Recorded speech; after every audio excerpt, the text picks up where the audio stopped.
Call this meeting to order. Welcome to meeting number 5 of the House of Commons Standing Committee on Finance. Pursuant to the House of Commons Order of Reference adopted on December 2nd, 2021, the committee is meeting on Bill C2, an act to provide further support in response to COVID-19. Today's meeting is taking place in a hybrid format pursuant to the House Order of November 25th, 2021. Members are attending in person in the room and remotely using the Zoom application. The proceedings will be available via the House of Commons website. So you are aware the webcast will always show the person speaking rather than the entirety of the committee. Today's meeting is also taking place in webinar format. Webinars are for the public committee meetings and are available only to members, their staff, and witnesses. Members enter immediately as active participants. All functionalities for active participants remain the same. Staff will be non-active participants and can therefore only view the meeting in gallery view. I'd like to take this opportunity to remind all participants to this meeting that screenshots or taking photos or of your screen are not permitted. Given the ongoing pandemic situation and in light of the recommendations from the health authorities, as well as the directive of the Board of Internal Economy of October 19, 2021, to remain healthy and safe, all those attending the meeting in person are to maintain a 2-meter physical distancing, must wear non-medical masks when circulating in the room, and it is highly recommended that the mask be worn at all times, including when seated. Must maintain proper hand hygiene by using the provided hand sanitizer at the room entrance. As the chair, I will be enforcing these measures for the duration of the meeting, and I thank members in advance for their cooperation.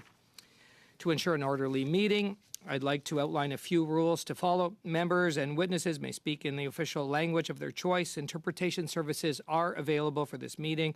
You have the choice at the bottom of your screen of either Floor, English, or French. If interpretation is lost, please inform me immediately and we will ensure interpretation is properly restored before resuming the proceedings.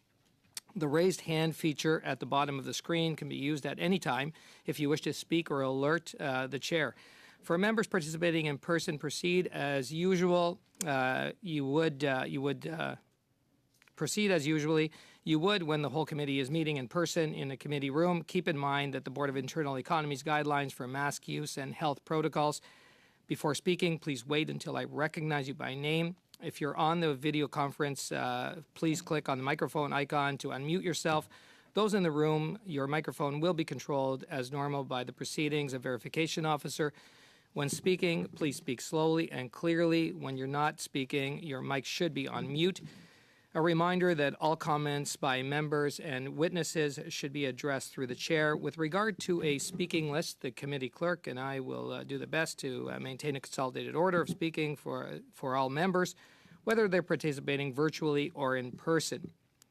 It's now my pleasure to welcome our Deputy Prime Minister and Minister of Finance, Chrystia Freeland. Minister, we know how busy you are and your department, and we appreciate you being here with us today for these proceedings. I know you're joined today by your Assistant Deputy Minister, Nicholas Leswick, and welcome also, Minister and Nicholas. And we also have, I guess they would be virtual, some of your staff from the Department of Employment and Social Development, as well as from the Department of Finance. I won't go through all the list of names, but they are available, I guess, if information is needed from them. So, Minister, with that, we are going to now hear from you, from your opening statement, and then after your opening statement, we'll move to questions from members for a 2-hour period. Minister, the floor is yours. Okay. Well, thank you very much, Mr. Chair. Thank you, all members of the committee and the committee staff. I know how hard you work, and it is great to be here. I wouldn't call Nick my assistant or anyone else's. He's a very senior Department of Finance official, in fact, the second most senior one. And I think Mr. McLean, Greg, will be interested to know he's also originally from Alberta, from outside Calgary. So we have a strong Alberta presence in the department. My chief of staff is from Edmonton, and she went to the same high school I did. Okay, but many years later. Okay, Mr. Chair, congratulations on assuming the chair, and thank you for your invitation. And I'd like to say to all the members here, I imagine we may have some robust exchanges, but congratulations to everyone on being elected, and thank you for your hard work. Since the House has returned, the emergence of a new COVID variant has forced new travel restrictions in a number of countries, including Canada, and created renewed uncertainty in global markets. The emergence of the Omicron variant is a reminder that the best economic policy remains finishing the fight against COVID. That fight isn't over yet, and that really underscores the need for us to continue to protect Canadians and Canadian businesses, and in fact, the need for this bill. When the COVID crisis hit, our government quickly reacted, and we put a set of programs that were very far-reaching and unprecedented to be able to save lives, to be able to save the economy, and to get through the crisis, and to support Canadian workers during the pandemic. Our programs for revenue support, our salaries, subsidies, our subsidies for rent allowed people to keep food on the table, and they helped keep millions of jobs and keep many Canadian businesses afloat during the pandemic. Measures were always designed to be temporary emergency support measures. As many members of this committee have noted, the emergency nature of this support meant that there have been bumps along the way. Unfortunately, some seniors who received COVID supports have seen their GIS benefits affected. Our government, very much including me personally, is very aware of this issue and is actively seeking a solution. Our most vulnerable seniors should not be penalized, particularly those who lost income due to the pandemic. We know that many seniors rely on GIS payments to help make ends meet, and I am confident that the government will have more to say on this issue in the next few days. Today, with high vaccination rates, over 1 million jobs created, children back in school, and businesses across the country reopening, the time has come to adapt the business and income support measures to these new and improved circumstances. Across the country, businesses are reopening. As of last month, more than 106% of the jobs lost in Canada in the depths of the recession have now been recovered. This is compared to just 83% of jobs recovered in the U.S. Thanks in part to our government's support measures, we have avoided the sort of deep economic scarring that followed the 2008 recession and that would have done permanent damage to our economy. Just last Friday, Statistics Canada reported strong job growth continued in November, with 154,000 new jobs created. This outpaced market expectations. These new jobs lowered the unemployment rate to 6%, the lowest since the pandemic began, and only 0.3% above pre-pandemic levels of February 2020. However, some areas of the country and some sectors of the economy are slower to reopen and continue to need targeted support. That's why, in October, our government announced a pivot from the broad-based support that was appropriate at the height of lockdowns to more targeted support that will provide help where it is still needed, while also prudently and carefully managing government spending. On November 24th, I introduced legislation in Parliament to deliver this more targeted support, and that's what we're going to discuss today. Le projet de loi C2 nous C2 will allow us to move ahead, all the while keeping in mind that the recovery is still unequal and that the public health measures which allow us to save lives constitute some constraints for certain economic activities.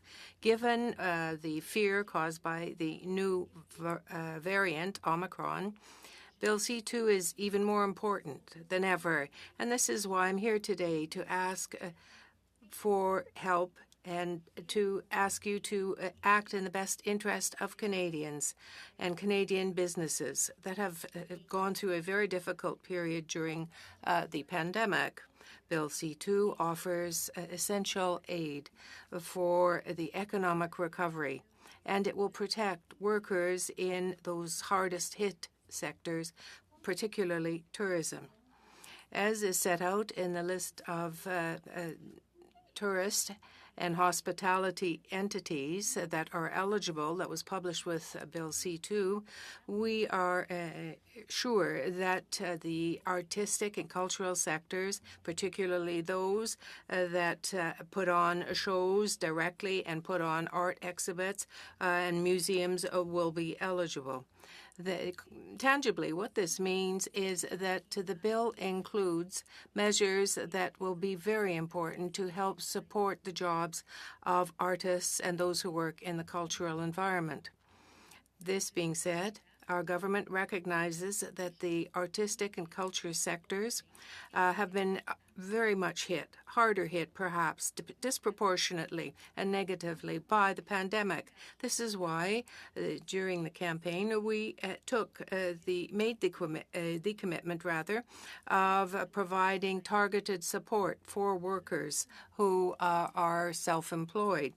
And we want in this bill to be able to deliver help as quickly as possible and to keep the promise that we made to artists so that they can continue to grow here in Canada and throughout the world. We will be able to give you further detail very soon. For artists in Quebec and everywhere in Canada, we want to see C2 passed very quickly. We want to work together and to bring in very soon new measures that will provide direct aid to artists and the cultural sector. Amongst those measures in C2, there is the Canada Worker Lockdown Benefit, which will take into account the decisions that are made by public health authorities that are sometimes uncertain and difficult to foresee. As well, the recovery program for tourism and hospitality will offer $300 per week to workers directly impacted by a local lockdown linked to COVID-19, and it will be retroactively available from 24 October to 7 May. Left behind, including workers who are unable to do their job due to future public health restrictions, should they be required. Bill C-2 is also designed with an understanding that some workers may require income support if they need to take time off because they're sick, under quarantine, or have caregiving responsibilities. That's why the bill proposes to extend eligibility for both the Canada Sickness Benefit and the Canada Caregiving Benefit. We want to make sure that businesses can continue to grow and recover and drive up Canada's labour force participation rates and our level of employment. That's why we're proposing to extend the Canada Recovery Hiring Program until May 7th and increase the rate of support to 50%. Nous savons également que certaines entreprises. We also know that some businesses have been very profoundly hit by the pandemic and have had to deal with significant challenges during the pandemic. The new recovery program will allow, in the area of hospitality and tourism, will help those who work in that area, in hotels, restaurants, and travel agencies, and tour leaders. The subsidy rate for this very targeted group, tourism, and it will begin at 40% for those applicants who have undergone a 40% loss, but it will increase to 75% if necessary. This recovery program will provide support through wage and rent subsidies to employers who have experienced deep and enduring losses through the pandemic. The eligibility for these programs will be a two-key system. One key will consider whether the employer has faced a significant revenue loss over the course of the first 12 months of the pandemic. The second key is revenue loss in the current month. The local lockdown program will be there to provide employers facing temporary new local lockdowns with a subsidy rate of up to 75% through the wage and rent subsidy programs. This is important because it will ensure that local authorities and public health officials can continue to make the right public health choices, knowing that support will be there for workers and businesses if needed. While we are all hoping that lockdowns will not be necessary in the future, recent developments related to the Omicron variant serve as a reminder that the fight against COVID is not yet over. And they underscore the importance of a key aspect of Bill C-2. It would enable the government to take immediate action to support workers and businesses directly affected by local lockdowns, should the public health situation require it. I will note that we will continue to have measures in place such that any publicly listed corporation that chooses to increase executive pay while receiving government support will have the wage subsidy support clawed back. The broad-based set of business and income support measures, which we introduced at the height of the pandemic and which came to an end, as we committed, on October 23rd, had an estimated cost of $289 billion.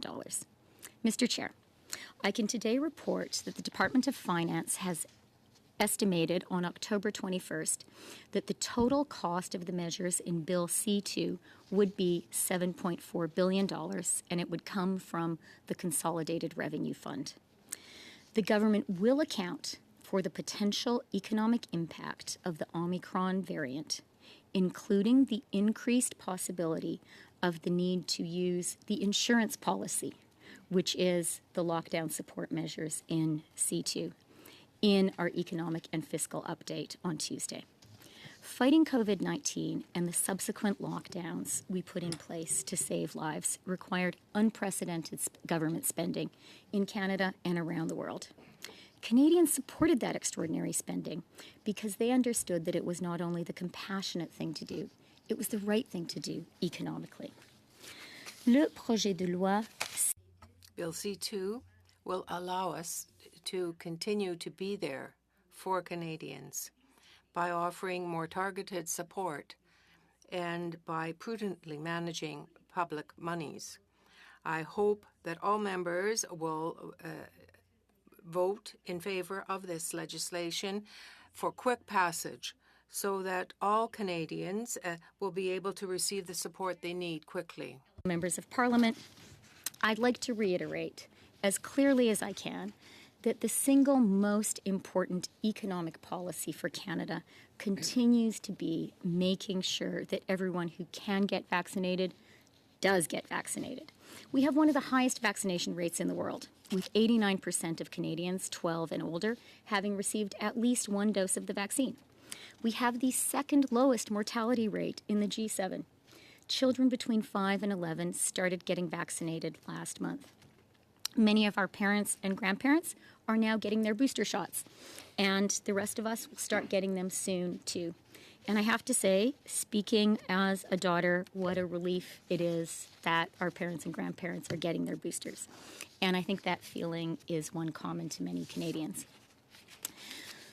Nous pouvons être fiers du combat. We can be very proud of the fight that we have led against COVID-19. Our fight is not yet over, but it is coming to an end.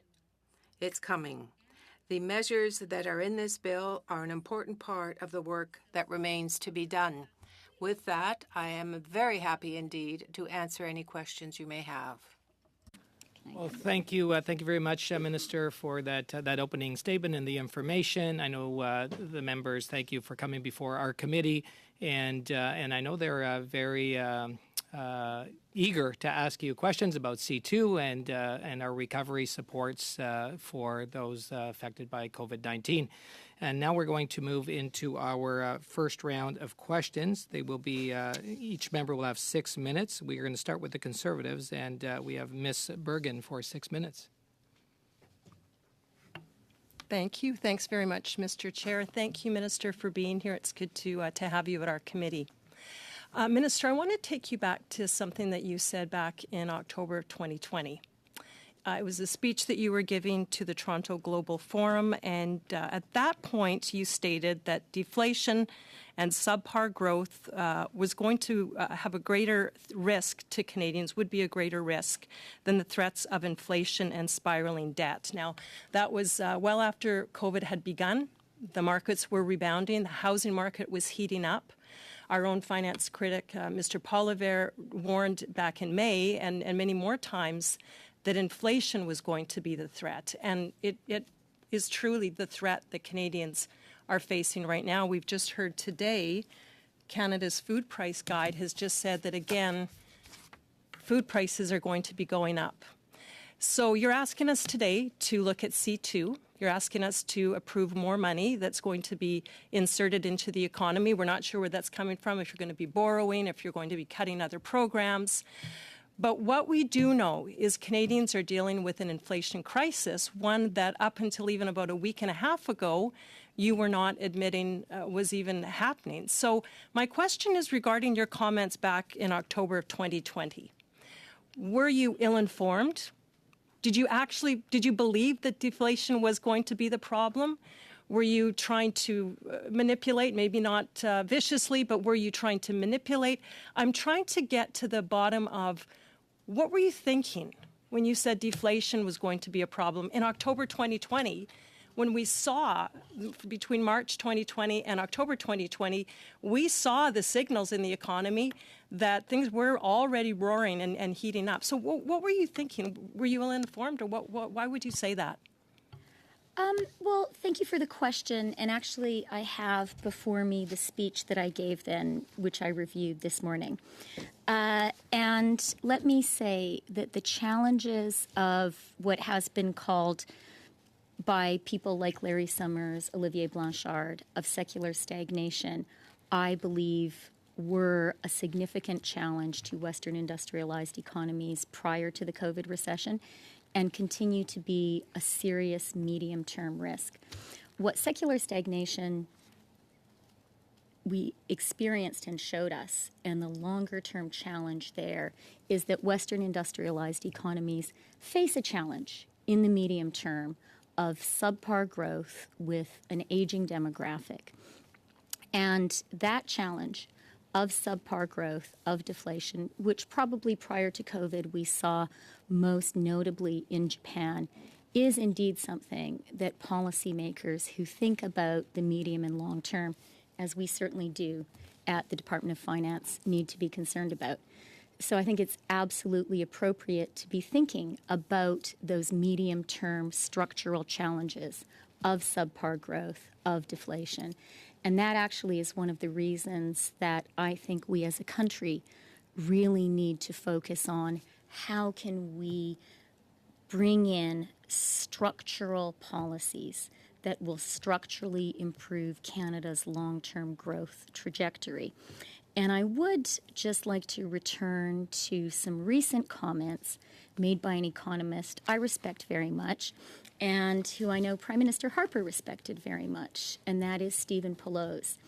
And when he was interviewed a couple of weeks ago, he said that, and I'm quoting him now, what the stimulus did was keep the economy from going into a deep hole in which we would have experienced persistent deflation. So on the issue of deflation, I think it's important to divide it into two parts. The medium-term pre-COVID trend, in which I think it's actually a consensus of mainstream economists that there was a long-term challenge of secular stagnation. Thank you. Then the immediate extreme challenge posed by the COVID recession, Yes. which, absent government action, would indeed have posed a threat of deflation, as Governor Poloz pointed out. Fortunately, Thank you. we acted decisively, And I'm just averting going that to try, because I have challenge. 6 minutes, so I'm going to try to match my question with the timing of your answer. But thank you for that.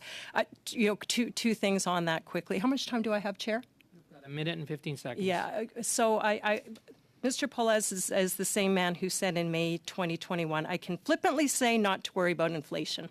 So I don't think we want to be going to his quotes. Here's what I'm going to tell you, Minister. Your discussion around deflation, is very interesting, and certainly I think shutting down our Canadian oil and gas sector sure doesn't help long-term growth in Canada. But right now, what Canadians are worried about is the massive increase in everything. We have a two-decade high inflation increase. And what happened is about a week and a half ago, we couldn't even get your government to admit that inflation was a problem. Then you did admit it was a problem, but you said, well, it's not Canada's problem. It's happening globally. And you basically have no solution to it. So when you're coming to our committee and you're defending your statement saying that deflation is going to be the problem, not inflation, you're not admitting that you were wrong and that it's having a major effect on Canadians. You offer no solution. You're saying, well, it's not really our problem. We're in government, but we're not going to do anything. Maybe pump 7.2 or more billion dollars into this problem. That does not give comfort to Canadians who are dealing with high gas prices, high food costs, higher housing prices. These are real problems that everyday parents, seniors are dealing with. That's your time, Ms. Bergen. There's a Thank you. confidence problem with we're you, now Minister. moving to the Thank Liberals you. for 6 minutes. Thank you. Thank you so much, Mr. Chair, and a warm welcome to you, Deputy Prime Minister, Minister of Finance, and through the Chair to your officials for their extraordinary work throughout this pandemic to support Canadians during this unprecedented time. The Omicron variant is a stark reminder that our battle with COVID is not over, and you've talked to that. And we also know that the best economic policy for Canadians is strong health policy. And right now, what that means is it's important for as many Canadians as possible to be vaccinated. Can you elaborate on where you feel the Canadian economy is at? Well, thank you very much, Ms. Jarowitz, for your question and your hard work. It's nice to have a member of Parliament who's riding borders on my own here today. I think that is a really important question. And I'm going to start by saying something that perhaps politicians and indeed even economists don't say often enough, which is that we have been since COVID hit, and still today, we are traveling in uncharted waters. This is an unprecedented crisis, and I do think it's important for everyone to acknowledge the high degree of uncertainty that we continue to face. And what I think that requires of us as policymakers, of people who have the privilege and the responsibility of steering the Canadian ship through these uncharted waters, is we have to have a lot of humility. We have to acknowledge that there is great uncertainty about economic forecasts. And there is great uncertainty about what's going to happen with the virus. And acknowledging that actually is a strength. And what we need to do, having acknowledged that, is really have tremendous agility. Have a lot of our tools in our toolbox and be able to respond quickly as the circumstances change. And the emergence of the Omicron variant is an example. So I want to start with that. Having said that, I think that it is also really important for us as Canadians to set the record straight and to really take, some quiet Canadian pride in the reality that we have done a really good job in handling this, worst crisis since the Second World War, deepest economic blow to the country since the Great Depression. The Canadian economy is recovering strongly, and that is due to the hard work of all Canadians, and it is due to the work that we've done in the House of Commons. And let me give you some numbers to back that up. Our GDP in the third quarter grew by a robust 5.4%. That beat market expectations. It was stronger than the US, the UK, Japan, and Australia. Our jobs recovery has been very, very strong. 154,000 jobs in November, 106% of jobs compared to pre-COVID.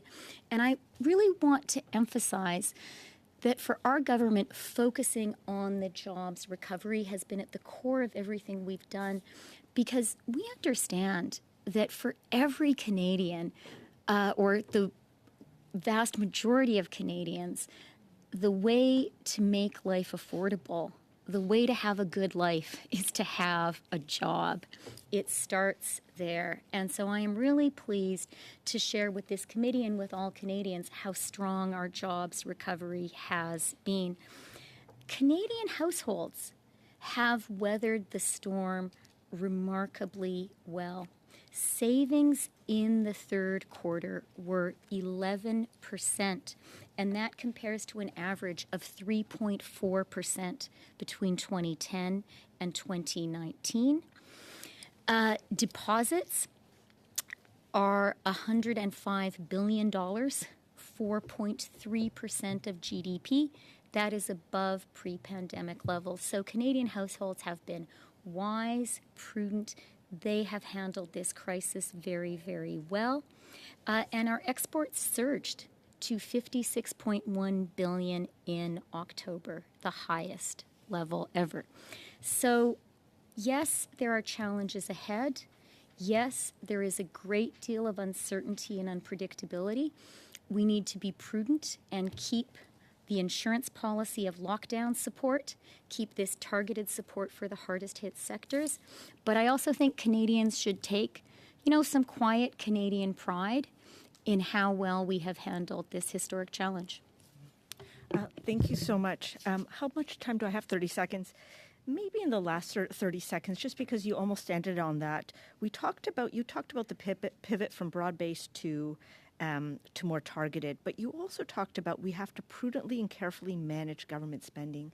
If you want to talk about why that is so important for us to do at this moment. Yeah, well, thank you for the question. And the short answer is because Canada has a track record of prudent management of the national finances. That was reaffirmed this fall by the AAA rating that was reaffirmed by Moody's and S&P. That is the basis of strong federal fiscal policy and of a strong economy. Thank you. Thank Ms. Zarowitz. And now we're moving to the block. And Monsieur Saint-Marie. Mr. Saint-Marie, thank you very much, Chair, Madam Minister. Thank you for being here today. Thank you for your opening remarks and being here to answer our questions. We in the Bloc Québécois feel that it's important further to the support measures for workers and businesses that are still facing difficulties because of the pandemic. You have brought in two measures that are important. And that is something that we sought. If, though, the House had been reconvened earlier, sooner after the election, perhaps we could have dealt with this much earlier. But nonetheless, we are happy with the two measures. As you know, the leader of the Bloc, my colleague Natalie and I, we sent you a letter to express our concern concerning C2. You started to address the subjects in your opening remarks. Thank you. It was very much appreciated. And I'd like to go over them again together to know exactly where you, Minister, are standing. You mentioned workers who are self-employed in the cultural sector. We know that in C2, the cultural sector has more generous measures. And in C2, though, there is no income measure for the workers in the cultural sector, although in Quebec we have asked those persons, freelancers, artisans in the sector, to be helped. So, why are you not offering support to them? Why are you not offering the recovery support to them? And what would you offer then to these individuals? Because certainly these people have difficulty finding jobs in other sectors. And you know that the cultural sector for decades has been a very solid sector in Quebec. That is why I am asking you this question. Thank you for the question, and also thank you very much indeed for your cooperation and the true work that we have already done together for some years. I hope that we can continue to work on C2. I'm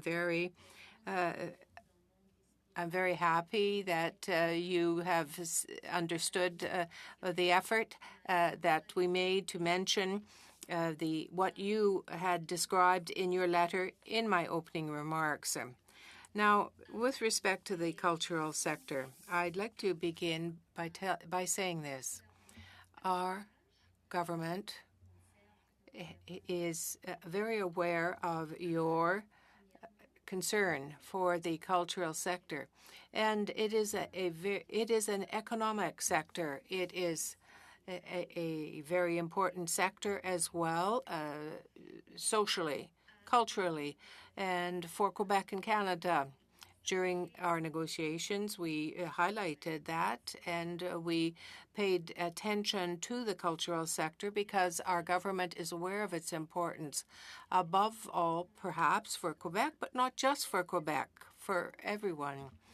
We know that the cultural sector is particularly hard hit by the COVID-19, and this is something that is of concern. We agree, though, about what must be done.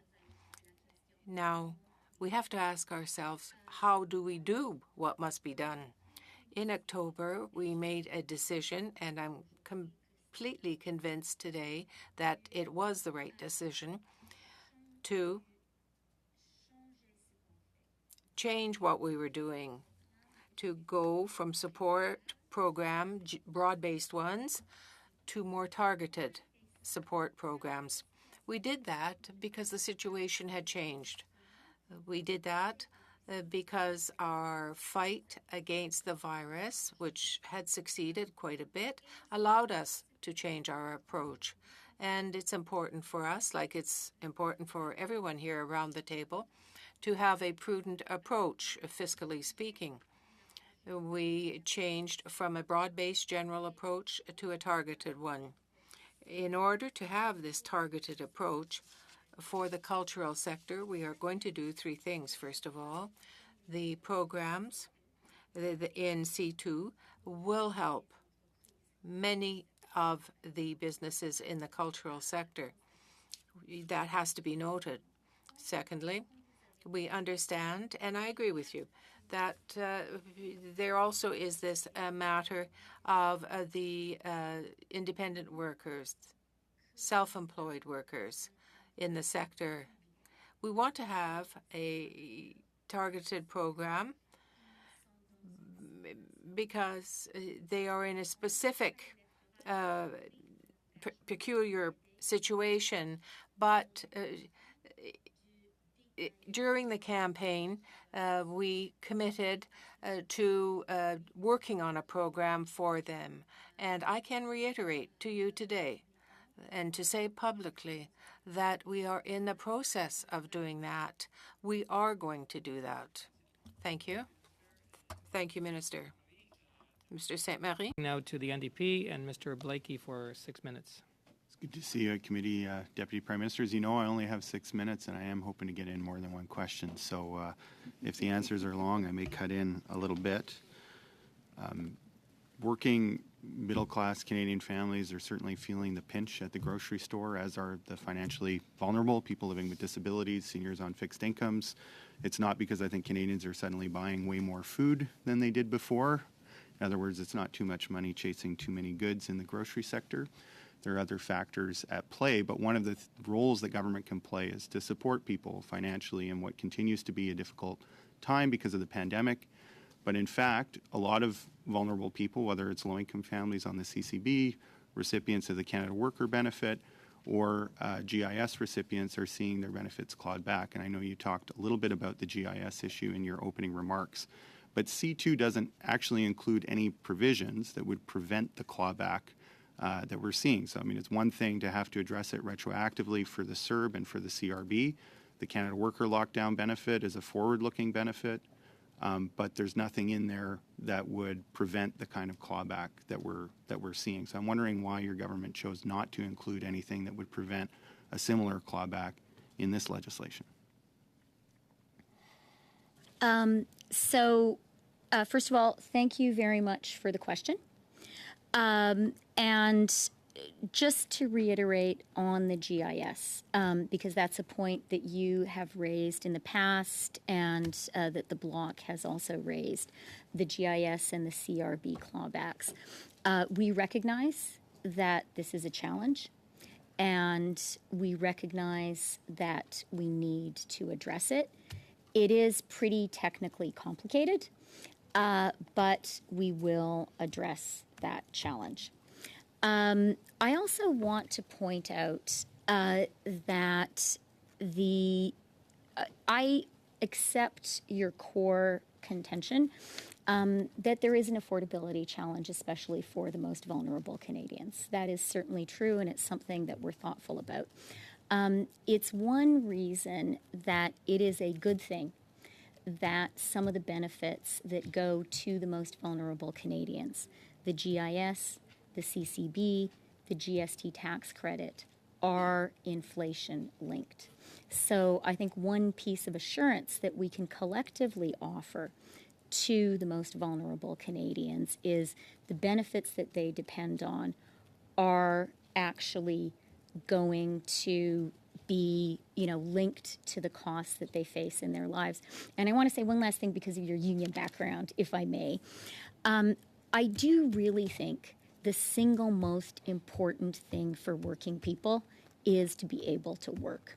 And that's why if you said to me at the beginning of the pandemic, what did I worry about the most? I would have told you the 3 million jobs lost. And if you say to me today, what is my core thing I'm the most worried about? Actually, I would say core thing, we can't let COVID get a hold of us again. It's just too painful. It costs too much money. Too many people die. But the second thing I'm the most worried about is getting jobs back. I'm going to take this moment to jump in.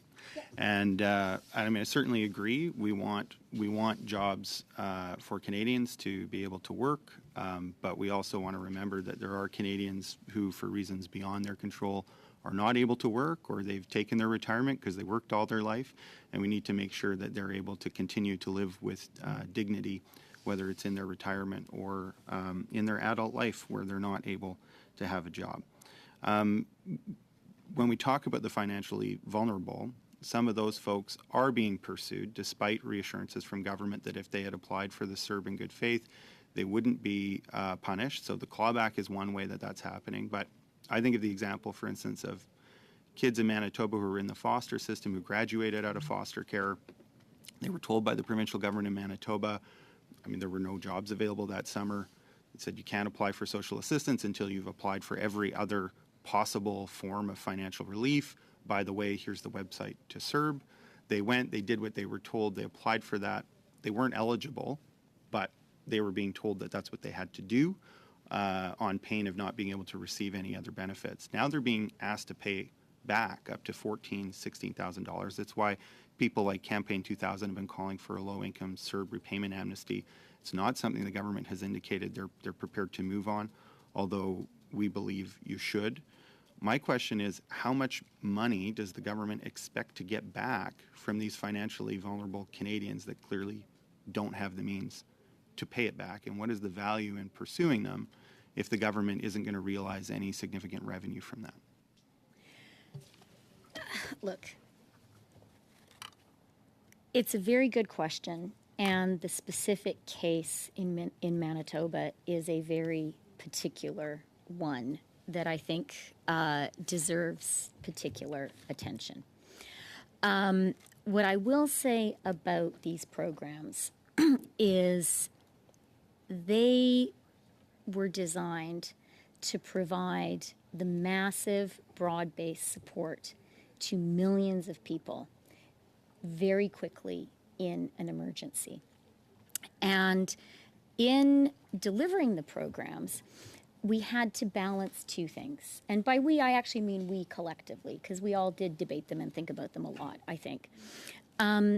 we knew we needed to get the support out there really, really fast because people were vulnerable and we couldn't let people lose their homes. We couldn't let people go hungry. Minister, thank you. Okay, Yeah, I'll say more next time. If you want to talk about it some more, I have more to Yeah, say thank there. you, Mr. Blakey. We are moving into our second round of questions. You will have further opportunities, and we have the Conservatives, Mr. Polyev, for 5 minutes. Thank you. Minister, will Canada face a housing crash? I don't think that it is wise for anyone with economic responsibility to make predictions about what's going to happen. But what I do want to say is what is very imprudent Point of order. and actually Sorry. very irresponsible Point of order. Sorry, if is you- to speculate. Point of order. Yes. Sorry, I just want to clarify, is there not a conventional agreement that the length of the answer will be equivalent to the length of the question? Well, we have to allow the minister the opportunity to answer the question. The minister was answering the question. Yeah. But So I'd I have would 5 like seconds. clarity. Yeah. Yeah, I'd like some clarity on that, just so that we're all aware Point of what order. the conventional agreement of would order. be. Point of order on the point of order. There is usually not a conventional agreement. In It's not my here. years, I've been here Point of over order. 13 years, there actually is Point a of order. conventional The- understanding. The minister on has finance. all the right to answer the question. Point of order. Just to be clear on that point, there is a convention. I can quote the great Liberal chair, Wayne Easter, on that point, who said, I call it, each member's allocated so much time. We will stick to 6 minutes for a first round and 5 for a second round for questions and answers. As for the process, if there is an 8-second question, we expect the answer to be 8 seconds. So that is a convention. It is practice in all committees, including Committee of the Whole yesterday. So witnesses are entitled to make opening speeches, and then we move to questions. Mr. Chair, can we ask the clerk whether there's a convention here? Whether you can weigh in?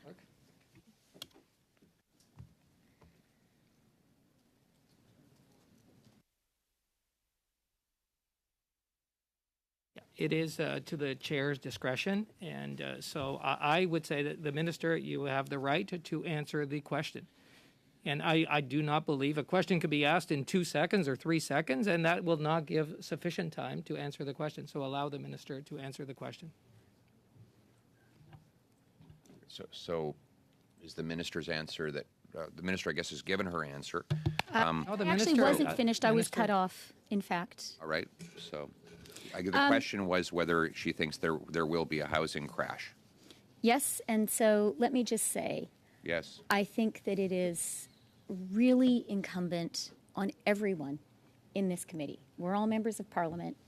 We have a higher responsibility, which is members of the Finance Committee, and to speculate irresponsibly and to make assertions that could damage confidence in the Canadian economy is highly irresponsible. So let me just Right. assure Canadians that our housing market, that our banks are very, very stable. Our government took measures last summer to further stabilize the housing market and to ensure that Canadians were not taking undue risk. OSFI did the same thing. Is our housing market stable today? As I said, I have great confidence in Canada's regulators. I have great confidence in Is it OSFI. stable? I have great confidence in the prudent measures that the government and OSFI put in place last summer to ensure Canadians did not take on undue risk. Is it stable? And I just want to reiterate that for anyone, particularly someone from a party that aspires one day to form Is the housing government, market stable? to make Point of such order, Mr. Chair. irresponsible No, assertions. point of order. Can we please order. Point of allow- order. can We we don't- please Point of order. allow- Ms. Derwitz? Yes, can we please allow the Deputy Prime Minister and Minister of Finance to respond without repeating the question over and over again?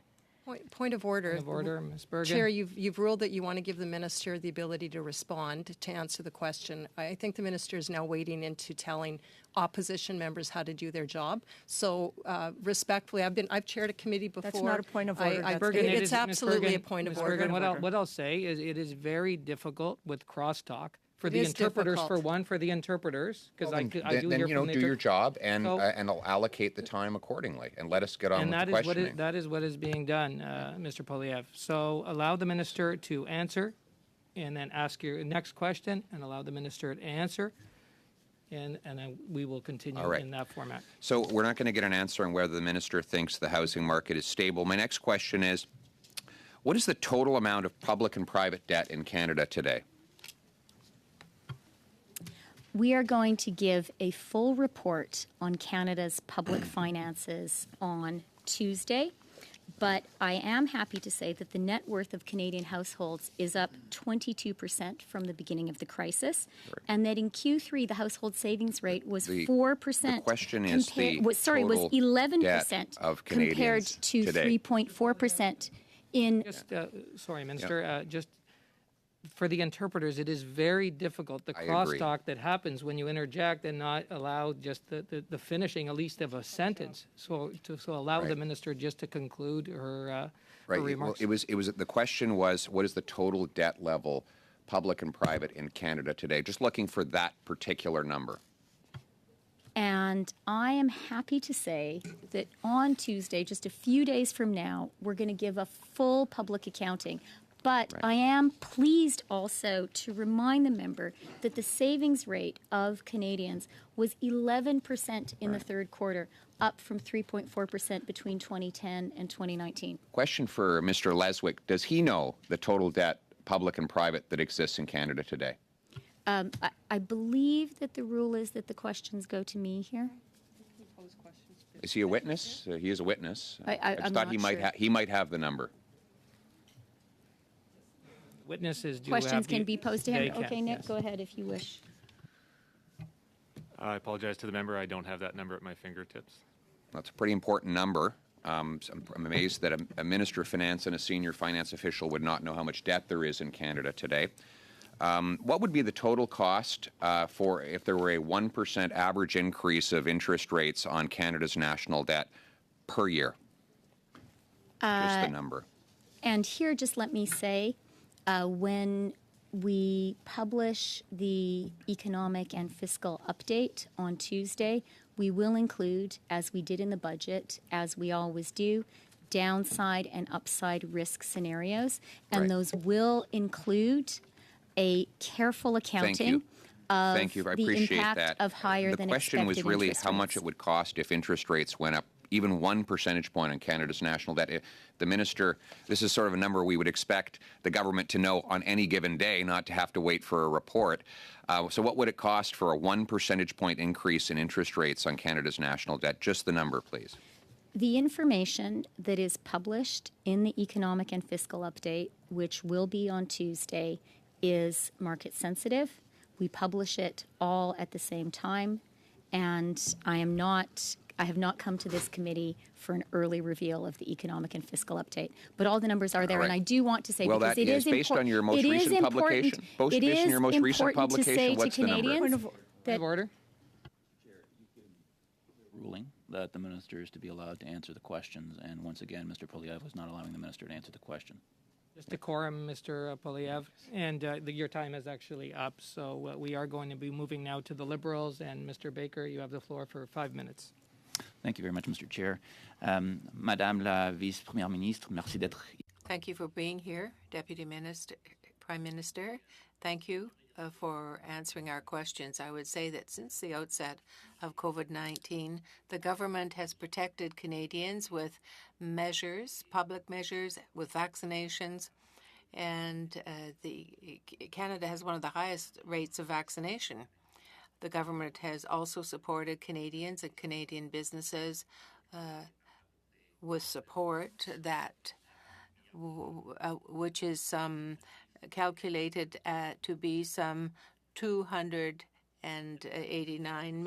billion. Going through an incredibly challenging time and protected workers protected their jobs, and protected their incomes. And I know in my riding of Etobicoke Centre, people express to me constantly that they're grateful, that they're appreciative for the fact that the government of Canada stepped up and provided that support, that we had their backs during COVID-19.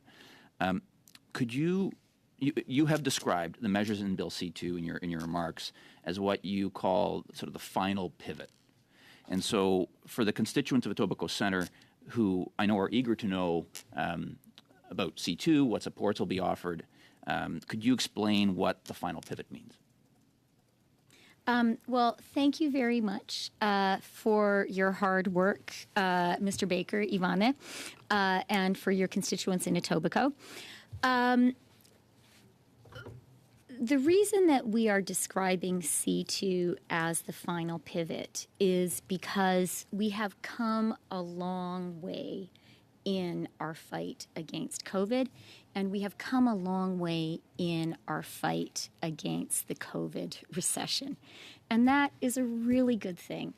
And, notwithstanding some irresponsible partisan posturing, which we hear sometimes in the House and sometimes in committee, it is really important for the economy, for Canadians to understand that we have made real progress and that we're going into the end of the year and the beginning of next year with a strong economy and strong economic growth underpinning that with a real tailwind. Keynes talked about animal spirits and their importance in the economy, and that continues to be true today.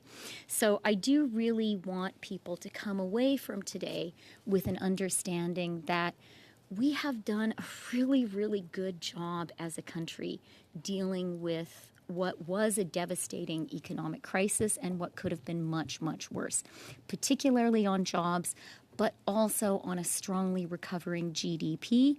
And Canadian households, on average, are in a strong financial position right now. They're in a stronger position than they were before COVID hit on a number of measures.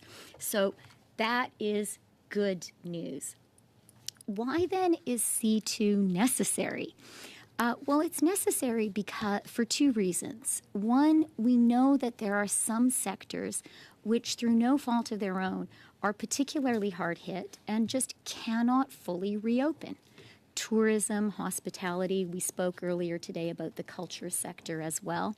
And our philosophical approach in putting together our COVID support programs has been that we did not want to permit economic scarring. We didn't want Canada's economic muscle to atrophy during the COVID recession because we knew that if it did, coming back from that recession would be even harder. And so C2 is designed to provide that targeted support to the sectors that need it. The second part of it, which I think Omicron has made even more important, is an insurance policy. We still don't know what's ahead. I think we're all going to hope, I'm going to knock on wood here, that the smart public health measures that have served us well and the border measures will keep Omicron 2 under control. And please get vaccinated. Please get your boosters. That's so important as well. But I think it is really prudent to have lockdown support in our toolbox in case that is needed. So that's the thinking behind C2, and that's why it is a pivot. It's different from the support needed at the height of the crisis. It does cost less money, and that is very important to me and to Nick and to the whole Department of Finance. But it is still necessary to have that little bit of extra support, and I really hope and believe this is the final push. Thank you, Minister, and that's your time. Mr. Baker, we're moving to the bloc. Monsieur Sainte-Marie. Mr. Sainte-Marie. Thank you, Chair. I'm going to ask you my two questions, and then you can answer them. In your opening remarks and in your exchanges with Mr. Blakey, you spoke about the importance of dealing with the situation for those seniors here who received the CERB and the CRB. What we are concerned about this is that considering the CERB as work income to be calculated in the current year. And these people now have to refund the monies over a period of several years rather than in the year that is underway. So you did say that you were going to act to settle the situation, but it would be revealed shortly in the next few days. I want to confirm that. And for the self-employed, autonomous, independent workers, what are you have committed to help them.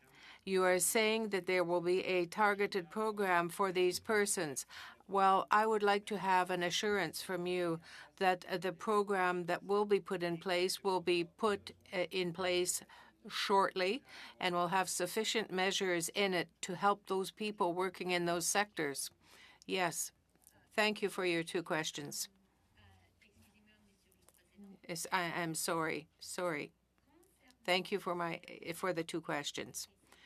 With respect to the CERB and the CRB, technically speaking, and with respect to our system's capacities, we have discovered that it is a complicated problem, but I'm ready to give you a public engagement to commit that we know that it is a problem for our most vulnerable seniors, and we are truly in the process of putting in place a solution for people that in general would be entitled to receiving the CERB and the CRB. We know that that had an effect on their other income. I can't go into detail, but I made my commitment. Mr. Blakey for 2.5 minutes. Yesterday at committee here, we heard the story of a senior in the Northwest Territories who has lost her apartment because of the GIS clawback and is living out of her car. So I just want to take a moment to really impress upon you the sense of urgency with which your government has to solve a problem that they've been aware of. I mean, we raised it at the very beginning of August, right in the middle of the summer. And there's been some media reports that there were briefings within government as early as May of this year. So it's not a new problem, and we really do need to solve it before more seniors are out on the street. With respect to the Canada Worker Lockdown Benefit, can you tell us for the period from October 24th to today, what regions in Canada would meet the criteria for a public health lockdown that would trigger the Canada Worker Lockdown Benefit? So can I want to quickly talk about your senior who you mentioned, because I do think it's an important point and something I try to think about quite a bit is I try to remember, and I think we all should, that we all have pretty comfortable lives. It's on the public record how much money each one of us makes. And I think it's really important for all of us to remember there are people struggling, and we have to act with an urgency that, based on an appreciation of those struggles. So you make a good point. I do feel that urgency, and I am personally committed to getting this fixed. Second, on the lockdown support, that will come in place. Like, I hope we never have to use the lockdown support. I see it. Retroactive benefit, but is there any region in the country? I see it as something like you buy qualify? insurance in case your house burns down. That's my feeling about the lockdown support. It is in case public health authorities need to go back to the kinds of lockdowns we had when COVID first hit. I'm an Ontario MP, the kinds of lockdowns we had in Ontario a year ago, and the kinds of lockdowns we had last spring. We will always be open to regions saying, hey, we qualify. Thank you, Minister. Mr. Blakey. We're moving to the Conservatives for 5 minutes, and Mr. McLean, you have the floor. Minister, welcome to the Finance Committee. I hope we have some good debates here over the next little while. Let me ask the first question, going back to housing here, of course. But I'm going to quote you in this meeting when you talk about the net worth of Canadians is up 22% since COVID. You realize that the price of housing is up 24% in the last year alone. So, of course, if 72% of Canadians own houses, it's only going to be indicative that their net worth is going up in that case. As well, about 1/3 of Canadians have stock portfolios, which have gone up by 62% in the last year. So, in as much as it looks like Canadians' net worth is going up, it is purely inflation that's driving that up, and it is asset inflation.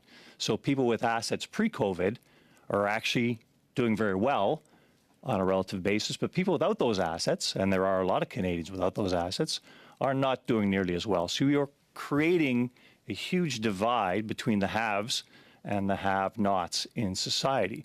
I don't know if you've thought about this in your approach to continuing to flush money into the system, but it is causing a problem. I'll let you respond to that, what you're going to do about how you're to address that, as opposed, I mean, I know the big easy issue is just, the easy button, push some more money into different programs of society, but that's actually just going to create more inflation throughout society. So what do you see the end game here being? I think that is a good and thoughtful question.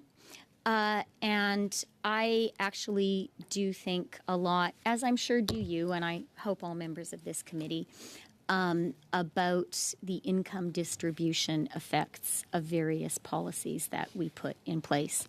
And in my previous life, before I became a politician, income inequality was something that I wrote about a lot. And I think that it is a real challenge. When it comes to where Canadian households are right now, I think it is worth pointing out what has been happening with savings. That is not purely about assets. That's about what people are saving. And in Q3, the savings rate was 11%, as opposed to a 3.4% rate between 2010 and 2019. And then just finally, I know, Mr. McLean, of your own financial background, and I hope that you would not think that appreciation in the value of stocks is a sign of problems in the economy. Well, I do think an irrational increase in stocks is actually a bit of a bubble. And if we can call a bubble when stocks go up by 62% 1 year, we call reversion to the mean, which means that eventually it will come back down. Likewise with housing. If anybody in the history of Canada foresaw that their houses would increase 24% in 1 year, then we would have been building houses at a far faster pace than we are or ever have been. But that, again, is an aberration. House prices usually go up 2 to 3% per year. We're 10 times that at this point in time because we've flushed over $500 billion into the Canadian economy. If you want to talk about the savings rate, perhaps you're misallocating some of the money that's gone into the system so that people that have the ability to save are actually saving. But people without that ability don't have the wherewithal to get by. Those are interesting things. But I'm going to ask you one question here, because you did talk about the exports surged to $56.1 billion, the highest ever in the third quarter. What else was the highest ever in the third quarter, Minister? The export of natural resources from Canada. And that's something that your government seems to continue to want to restrain. Some acknowledgement of the importance of this export industry to Canada, I think, would be very pertinent at this point in time at this committee. I'm happy to acknowledge that. Mr. McLean, my own personal background, and I have often reflected on the reality that I owe personally a lot to the strength of the energy sector in building the Canadian economy and in building so many public services in your province and my native province of Alberta. And I'll give you a specific example. You know the Alberta Heritage Trust Fund as well as I do. And maybe everyone around this table will share in paying some respect to Peter Lougheed. But I personally benefited a lot from Alberta Heritage Trust Fund scholarships. And I know that that whole fund was created thanks to the energy sector in Alberta. So I absolutely acknowledge the critical role it has played in building not just the Alberta economy, but the Canadian economy, in making the lives of so many Canadians better, in creating really good paying blue collar jobs. Minister. Thank you. And now we're moving to Madame Châtel for 5 minutes. Merci, Monsieur. Thank you very much, Chair. And thank you, Deputy Prime Minister, for being with us today. Let's go back to Bill C2. My concern since the outset of this committee, Madam Deputy Prime Minister, is this. What would be the consequences of never passing this type of bill, of never passing C2? And also, what would be the consequences if we don't pass it before the holidays? So, can you tell me? Madame Châtel, I'm very, very happy to answer your question. And I'm sure Nick is very happy to see a former colleague sitting around the table. Thank you for the hard work that you do. And you did at the OECD. C2 is very important. It's important legislation for all of us because of this. 3 reasons. First of all, there are sectors in the economy that always need help. The tourism industry, the hospitality industry, and the cultural industry. I'm very proud of the economic recovery in Canada. It's a robust recovery. And we are truly succeeding in our fight against COVID, against the pressures created by COVID. But at the same time, we have to understand that there are sectors of the economy that, because of the restrictions that continue to be in place, they cannot, and because of the borders that cannot open completely, well, our approach was to create the economic capacity of Canada at a rhythm that would allow to conserve and protect the economy. You have people who are sick. You have people who have to stay home, caregivers for people who are sick at home. That's very important. Perhaps more important than ever now with Omicron. We have to encourage people to stay home when they are sick. Third thing, I think that this is an insurance measure. It is very important. It's important that we have the tools as a government that we can put in place something in place very quickly if COVID-19 requires it. And I want to point out, I truly, truly hope that this will never be necessary. But it is important to be ready for any and every possibility. I hope that you will vote for this legislation. How much time do I have left? Just to follow up. If there were ever a delay, you said that certain sectors would be at risk. I would imagine at risk of bankruptcy, of failing in certain cases. And secondly, with respect to Omicron, there might be further difficulties, like you say, people would be sick and would not be able to benefit from the aid in the package. in terms of days of support. Some people in more vulnerable situations in certain companies would not, even if we were to pass it next year, those people would not have the financial support they needed on time. Can you confirm that? Yes, absolutely. You've understood. Yes, I agree. Mr. Blakey pointed out that there are vulnerable people, there are vulnerable businesses, and they can't wait. Thank you. Thank you, Madame Chatel. We're going to move now to the Conservatives. This is going to be our third round, members, and for 5 minutes, Mr. Poilievre.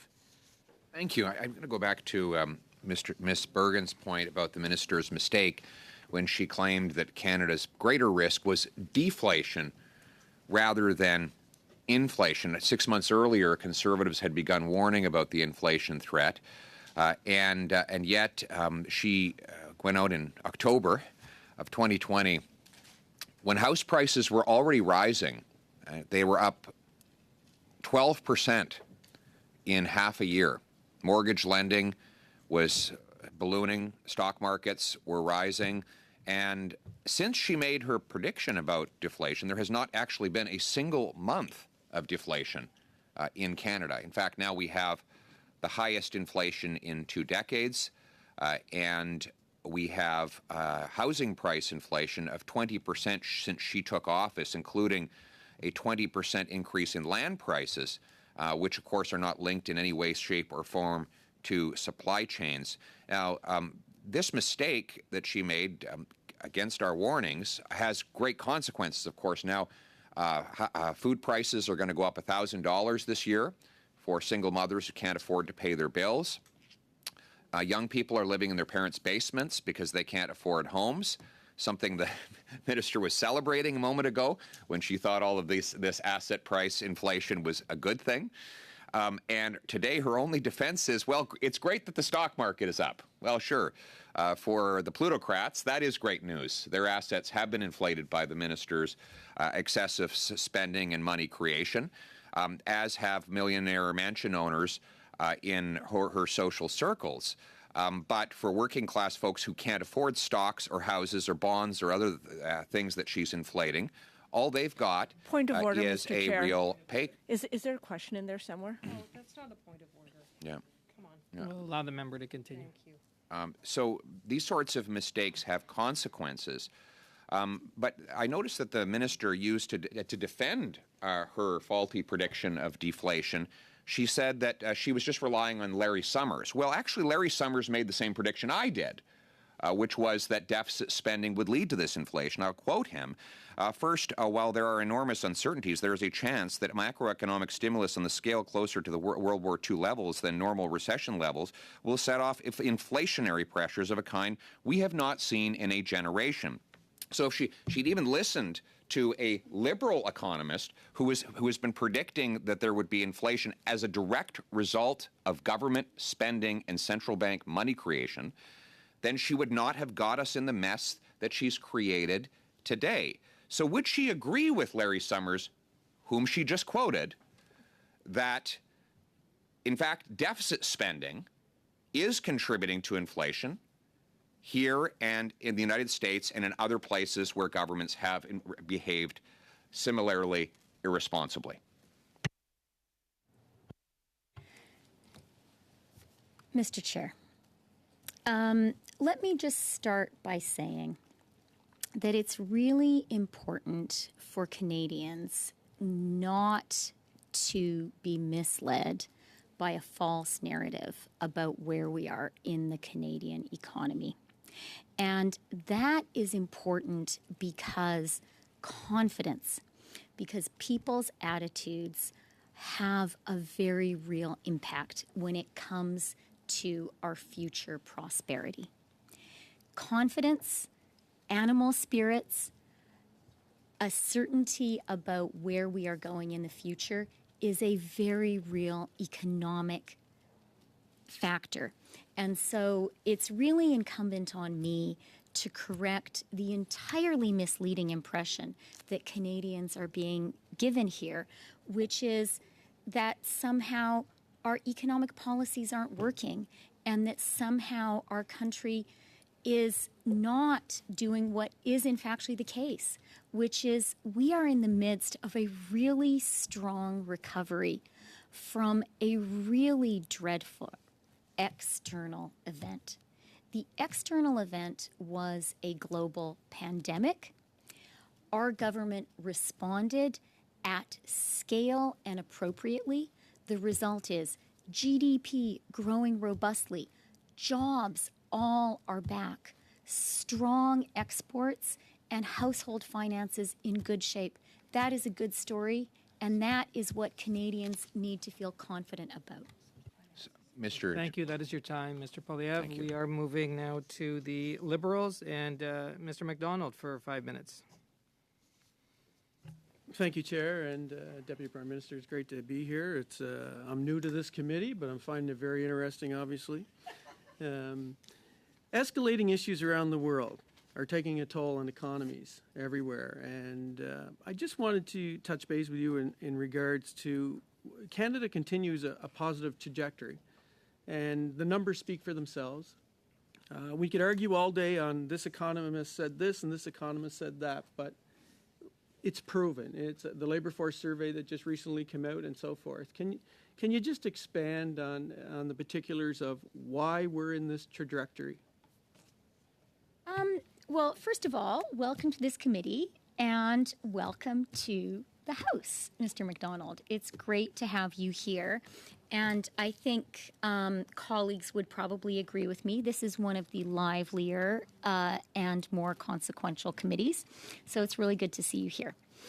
You know, as I said earlier in my testimony, one of the principles on which our government based everything that we did in this crisis was the idea that a job is the most important thing for working Canadians, that a job is the basis of a person's and a family's economic well-being.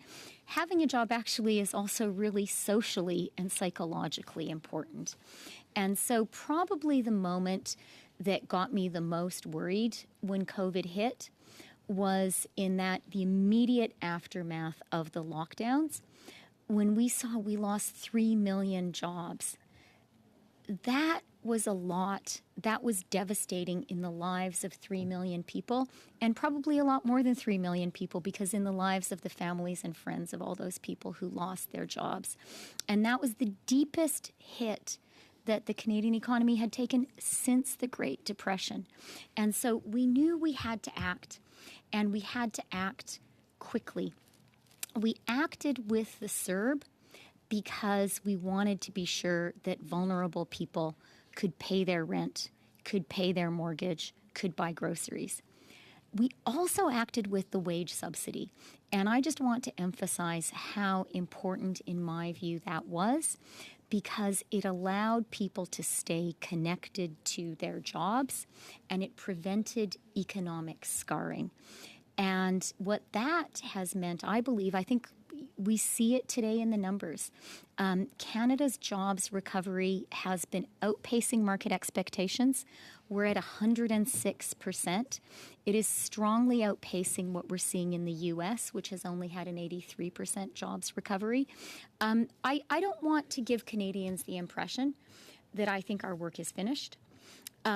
Or that I think there are no concerns left with Omicron, or that I am blind to the very real challenges of opening up the Canadian and global economies. These are real challenges. But for me, the single most important economic number, which gives me a lot of comfort, is our very strong jobs recovery. And that's down to Canadians. It is down to the small businesses that have hung in there and kept on their workers. I'm sure you have talked to a lot of small businesses in your constituency. I certainly have. People who decided to take home less money for themselves so they could keep their workers on. There are so many people across the country who did that, who have shown remarkable resilience. And, to the workers who kept on going into work, even maybe when they had to take a pay cut during the worst of the crisis. So this is really important. The Canada Recovery Hiring Benefit is going to put some further wins in the sales of that jobs recovery. How much time do I have? 30 seconds. I'll just make a statement, and I totally agree with you, Deputy Prime Minister. I come from Prince Edward Island. 6.4% of our economy is through the tourism industry, 15 to 17,000 jobs. It's a seasonal industry. This bill is so important to our society on Prince Edward Island. I can't stress it enough that I certainly hope everyone around this table ensures that this bill is passed, and I thank you for your time. Thank you, Mr. McDonald. We're moving now to the block. Monsieur Sainte-Marie for 2.5 minutes. Oui, merci, Monsieur le Président. Thank you, Chair. Minister, you confirmed that your government is working on a targeted program for those workers in the cultural sector who are self-employed. Can you confirm this, and that program will be put in place in a time frame that will satisfy those workers, and that there will be sufficient measures in it to make it acceptable to them? Thank you for your question. I really want to thank you for your question, and also for the work that you and all of the bloc have been doing for workers in the cultural sector. It's an important sector. I agree that they were particularly hard hit by COVID, and it is an economically important sector, but it is social, cultural, and politically important as well. We will support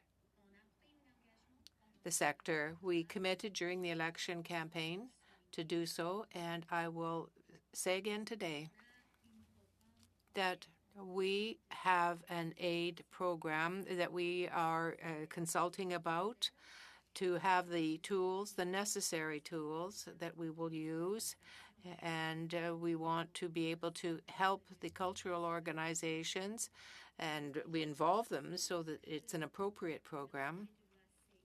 C2 is important also because cultural organizations will be able to benefit from the subsidies that will be in C2. I know it's not enough, but it is help for cultural organizations that are in need. They need C2 as well as the workers. Can you confirm that the independent workers in the cultural sector will be put in place efficiently, and it will be expedited? We're going to work very hard to do that, to satisfy their needs. Now we're moving to the NDP. So Mr. Blakey again for 2.5 minutes. Thank you. So I think it's pretty clear in the legislation on a go-forward basis how the lockdown benefit works. I want to restrict our exchange just to the period between October 24th and now. Are there any regions in Canada that have requested to be considered under a lockdown order in terms of the legislation, or are there any that you would recommend proactively to Cabinet be considered to have been under a lockdown order in that period? I'm not aware of any that have requested it. If there are some and somehow the request didn't make it up to me, I'm happy to say, to any MPs, if there are areas that you represent that have requested it. I think everyone here has my email. Send me an email.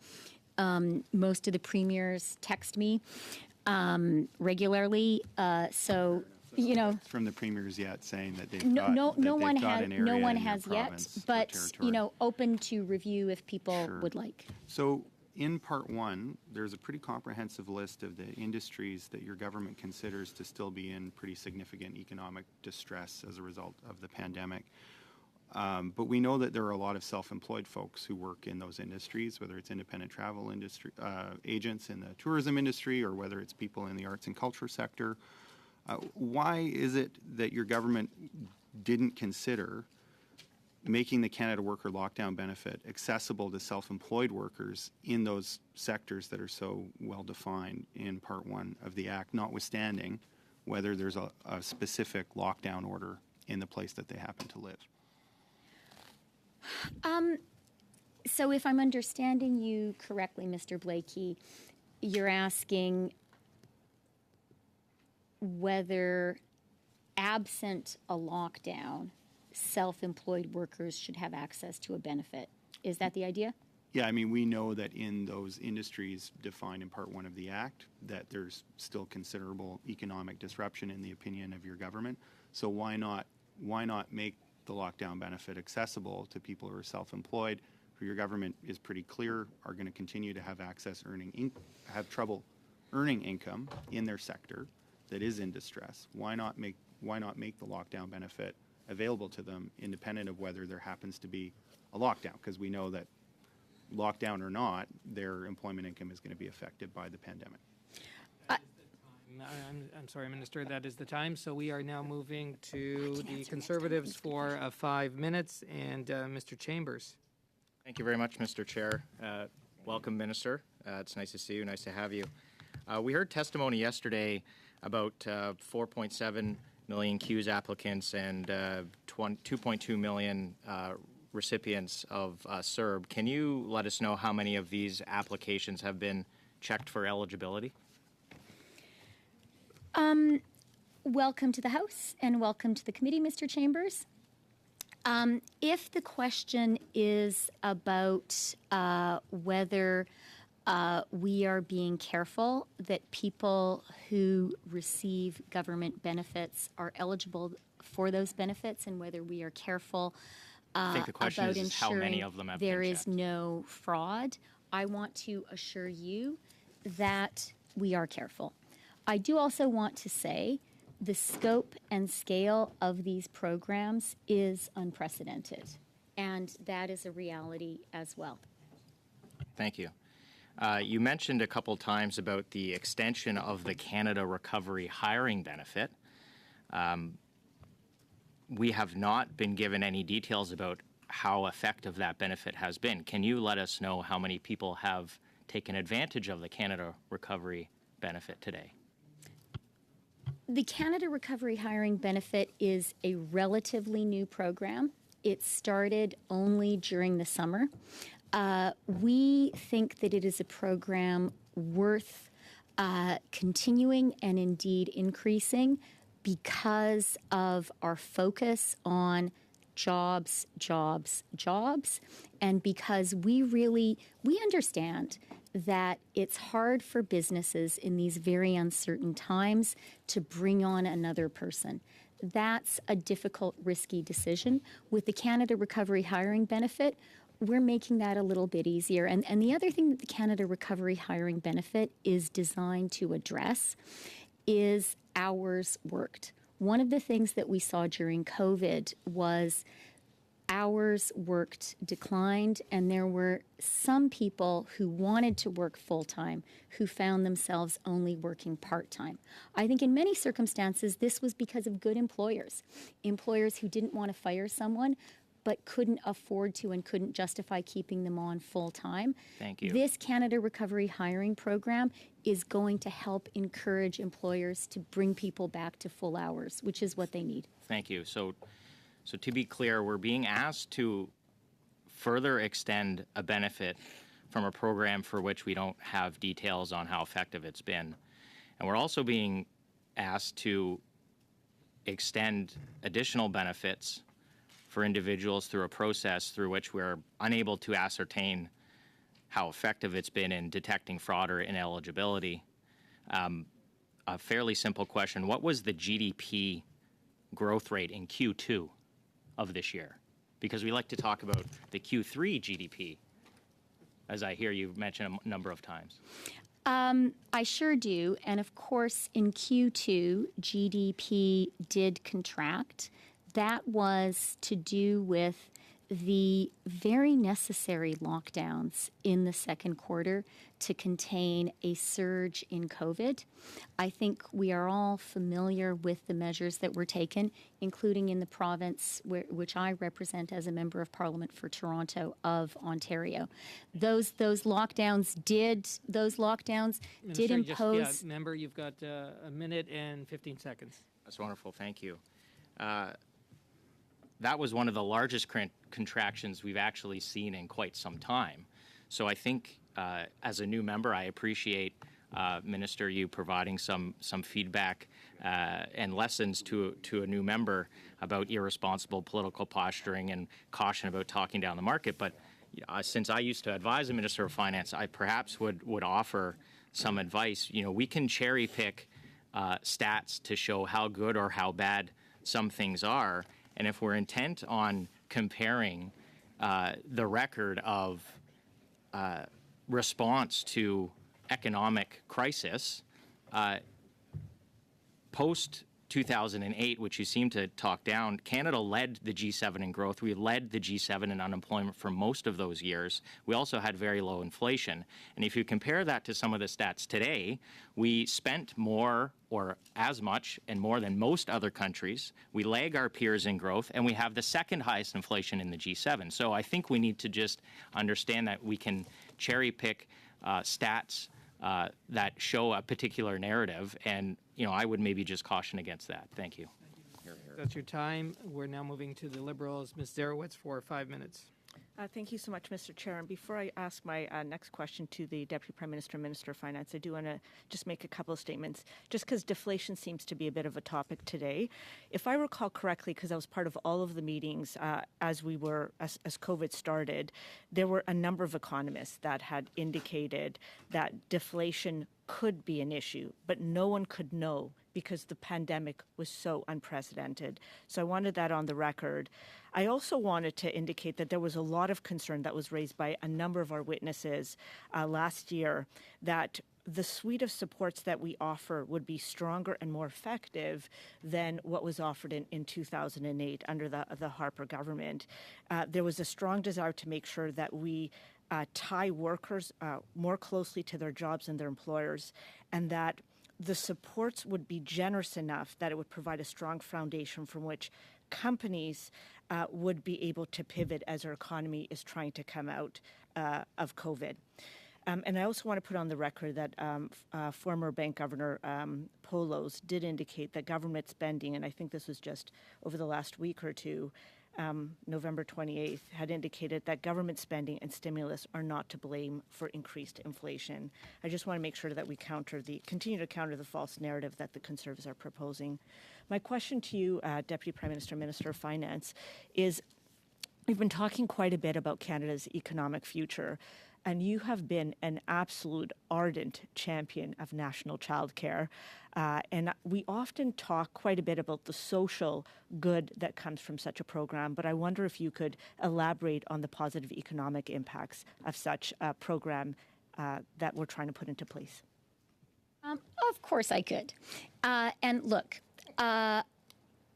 we put in place our plan to bring in universal, affordable, high-quality childcare because we knew that it was a powerful driver of economic growth.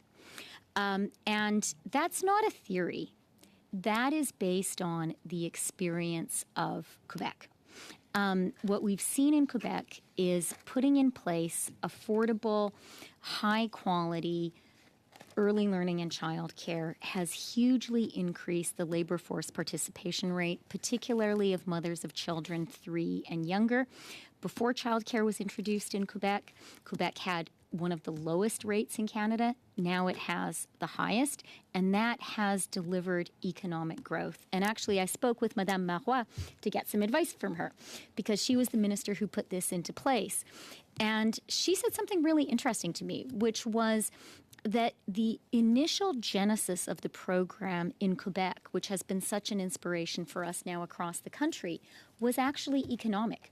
that it was because there were great concerns about Quebec's structural economic growth capacity, and that childcare was seen as a way of building that. I see the Quebec members of Parliament nodding their heads. I now feel, it's nice when with hindsight you can look back on a decision you took and see that it is even more appropriate. I think all of us know that a challenge we're facing in many parts of the country is with the labor force. And early learning and childcare is a really powerful way, powerful, structural, long-term way of increasing Canada's labor force. So it's a very important driver of jobs and growth. Thank you, and I think I have a minute left. So I'll ask you a quick question. One of the key measures that you have put into place as part of this bill is that if a publicly listed corporation chooses to increase executive pay while receiving government support, that the wage subsidy would be clawed back. Could you explain why that was important for you to do so? Yeah, for sure. And I'm going to say that members of this committee from many parties contributed to our appreciation that that was important to do. And I want to thank members, obviously, from the Liberal caucus, but from other parties, too, for working on that. These measures were initially put in place in an emergency to provide support for the economy to prevent economic scarring. We understood as time went on that it was important that the measures do what they were intended to do, which is support workers. And yeah. Thank you, Minister. That's your time. Ms. Serwitz, and we're moving now over to this will be our fourth round, and the Conservatives have the floor. Mr. Poilievre for 5 minutes. I'm going to let Mr. Chambers. Mr. Chambers for 5 minutes. Thank you. I'll use the first part of the time. My honourable colleague just mentioned, who could have predicted inflation? And actually, I have a hot off the press here. Inflation warnings: May 12, 2020, June 11, 2020, June 16, 2020, June 18, 2020, July 20, 2020, November 26th, December 3rd, December 7th, December 1st. Those are all 2020. April 2021, April 27, April 29, May 6th, May 11, June 22nd in 2021. Those warnings were from my honourable colleague, Mr. Poilievre. So I'll perhaps turn the floor back to Mr. Poilievre. Yes. So I thank Ms. Dershowitz for asking the question, and we over here actually answer questions. So we were happy to provide you with that answer. Of course, this minister has been trying to convince us Canadians that prices would drop up until October of 2020. That was actually up until last week. That was her official position. Last week she finally acknowledged that we have inflation in Canada. But today she said, "Don't worry about that, because the stock market has gone up." And of course, the stock market goes up whenever governments flood the economy with cash. They create asset bubbles where the very rich get much richer, but then the very poor end up having to pay more as those dollars trickle down. It's one of the reasons why trickle-down economics never works, because it never trickles down. It stays with the rich at the very top, and then the people who do all the work on the ground end up paying the bills. It's interesting, the Prime Minister was once asked, what is middle class and what is rich? He said, well, middle class folks live off their income, whereas rich folks live off their assets. Well, the minister comes here today and says, well, things are great because those who live off their assets have watched those assets inflate in value by 20%. She even marveled at how the stock market had gone up so much, even though the economy is smaller today than it was before COVID. So you have a smaller economy, but a much larger stock market. So if the folks who own all the stocks are significantly wealthier, when the overall output of the economy is slightly down, that means there's less for everyone else. So what we see here again is a government that is taking from the have-nots to give to the have-yachts. Sure, if you're floating around on your yacht right now, if you're planning to get back to... I think that we are here to discuss Bill C-2, and I have some difficulty seeing how Mr. Poilievre's words are in any way related to what we as a committee are here to discuss. If you can get to your question, and hopefully it's relevant to C2. Yeah, and now C2 proposes another $7 billion of inflation. So it is very relevant. I just find it incredibly insulting that the day that a report comes out showing that it's going to cost an extra $1,000 for the average family to feed themselves, the government comes here today and says, well, don't worry, the stock market is up. Because frankly, the middle-class folks who are walking down grocery aisles not able to buy nutritious food because it's too expensive, they can't afford stocks right now. Their concern is putting food on the table. The 30-year-old who called me from my community of Greeley a couple weeks back to say that he's still living in his parents' basement because he can't afford a townhouse, even though he has the same job that his mother Mr. Chair. Point entitled. of order. I'm very sorry to Zerwitz? interrupt the video clip of Mr. Poilievre, but does he have a question? Mr. Poilievre, a question. If you can get to the question, you have less than a minute left in your time. So I have a constituent who calls me. He says he has the same job his mother had, but while she was able, happily, to buy a bungalow with that on a half-acre lot in South Ottawa, he can't even afford a townhouse today. So it's just great that the minister's friends who attend the Davos conference have seen their stock portfolios balloon after she's pumped all this cash into the economy. But the working class kids of our country are saying that their lives are worse off than their parents. I asked her if we had a stable housing market. She couldn't even answer that question. There are millions of young people asking that. She likes to quote The Economist. Well, The Economist says that we, among two other countries, have a housing bubble so big it could lead to a crash on the scale of the 2008 crisis. That is your time. But will the minister finally time, start Poilievre. standing up for the people who do the work in this We are moving country? to the Liberals now. Mr. Baker for 5 minutes.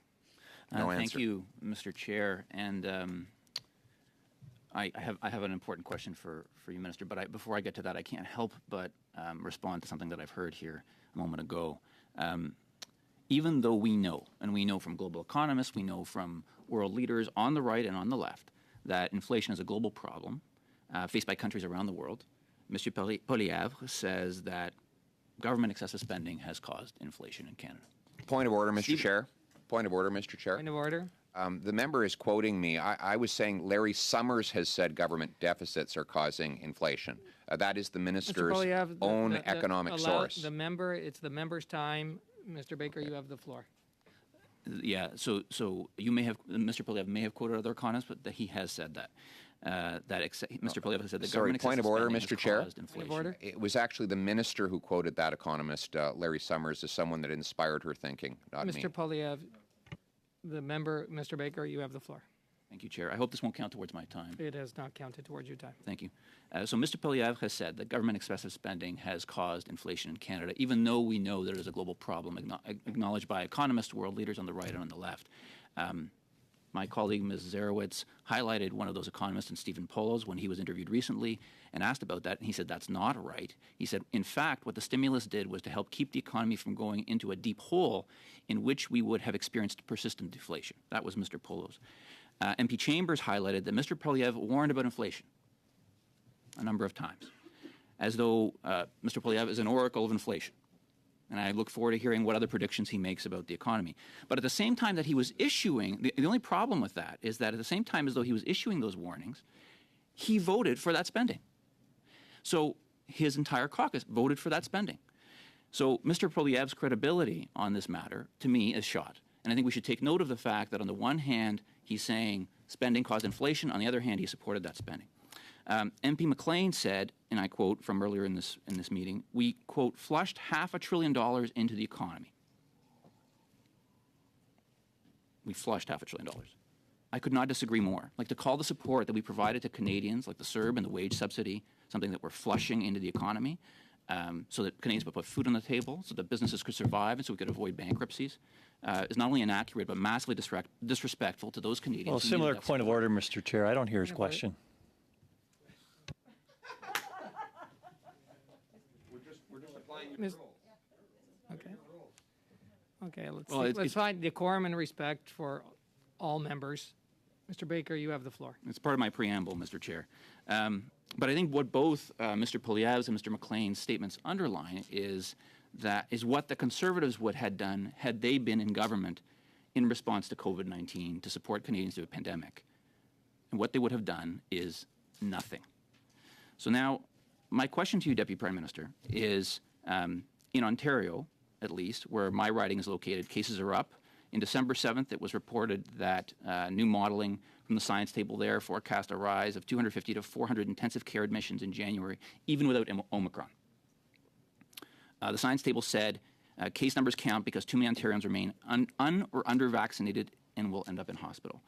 And I think that's a good reminder for all of us that to work hard to make sure everyone gets the vaccines they're eligible for.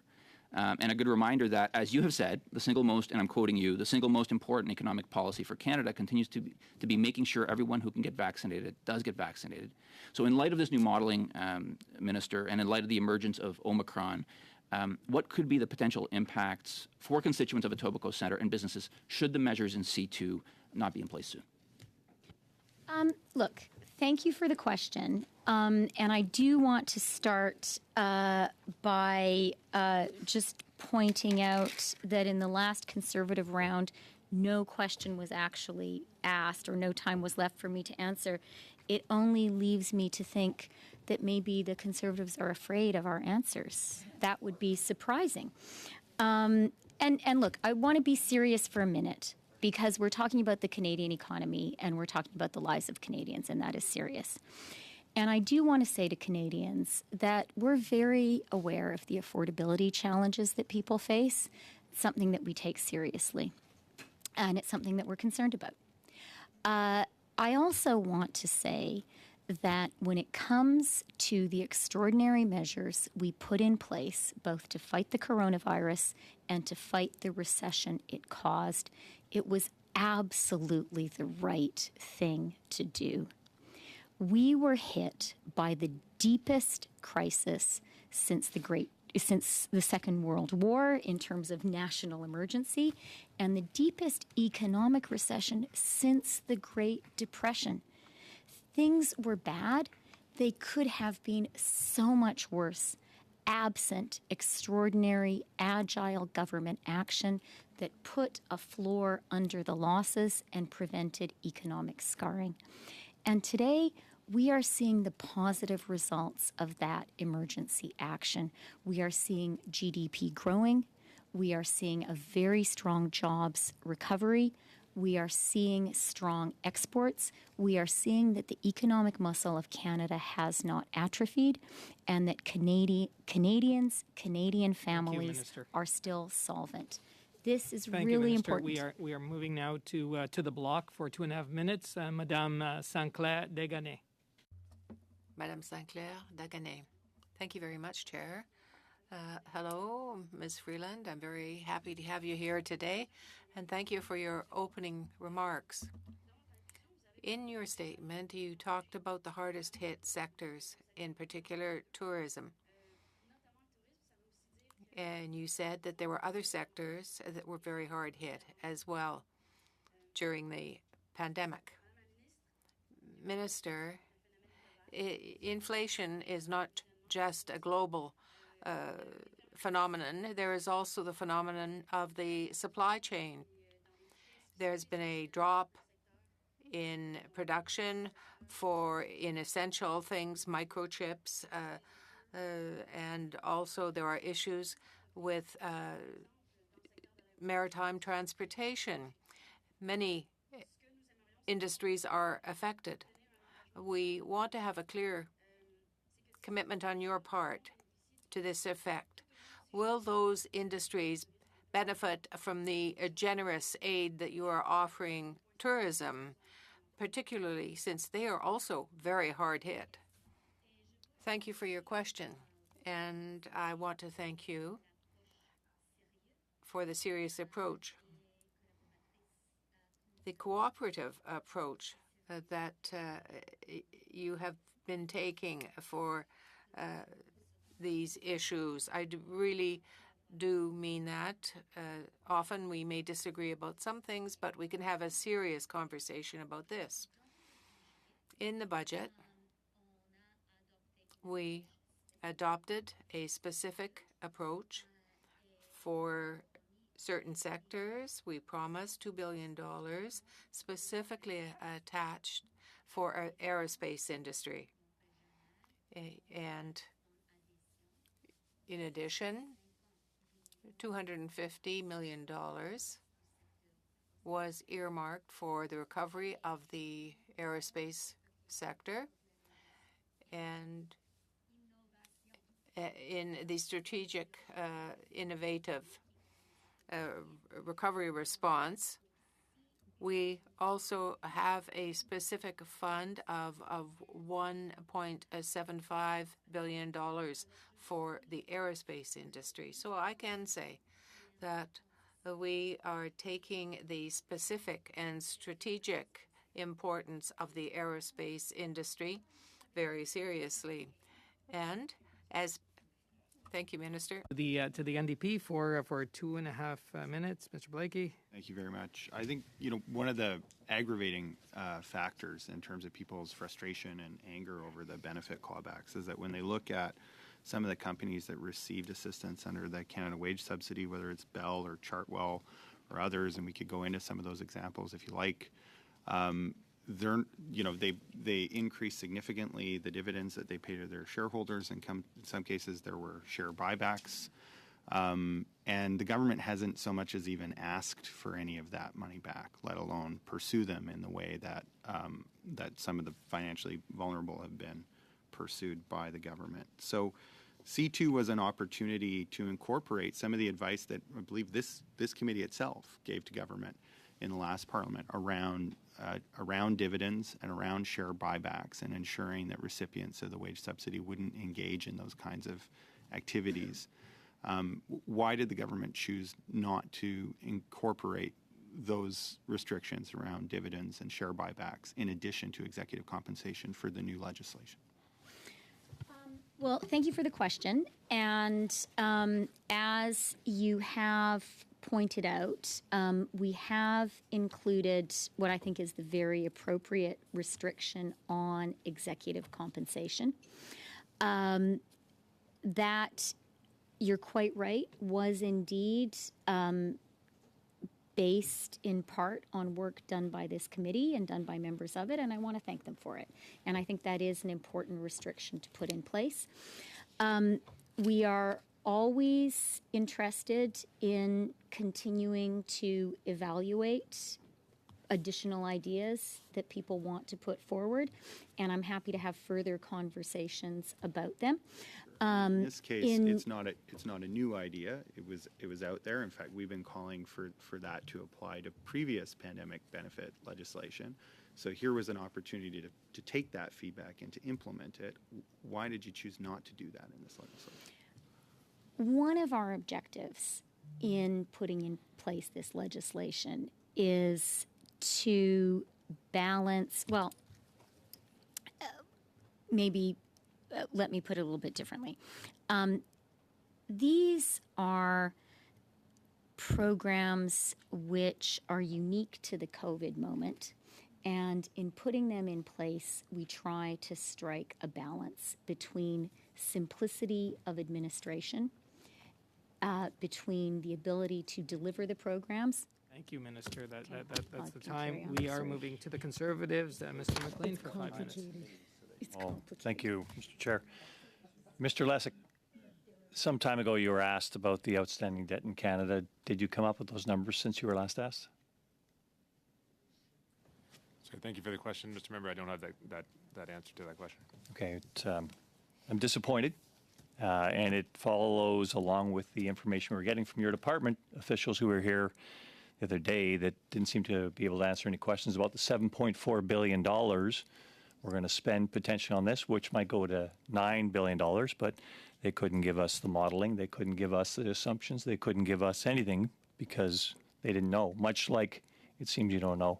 These are basic numbers. These are real numbers that I would expect somebody at your level to have at your fingertips on a day-to-day basis about the net debt of Canadians.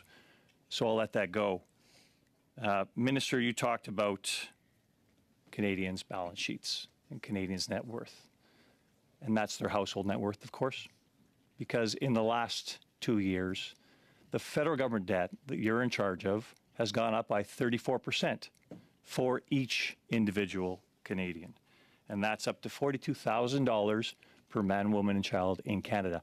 How can you say that you can only apply that their household balance sheets have improved, but the country's balance sheets, to which they are directly responsible, has deteriorated so badly?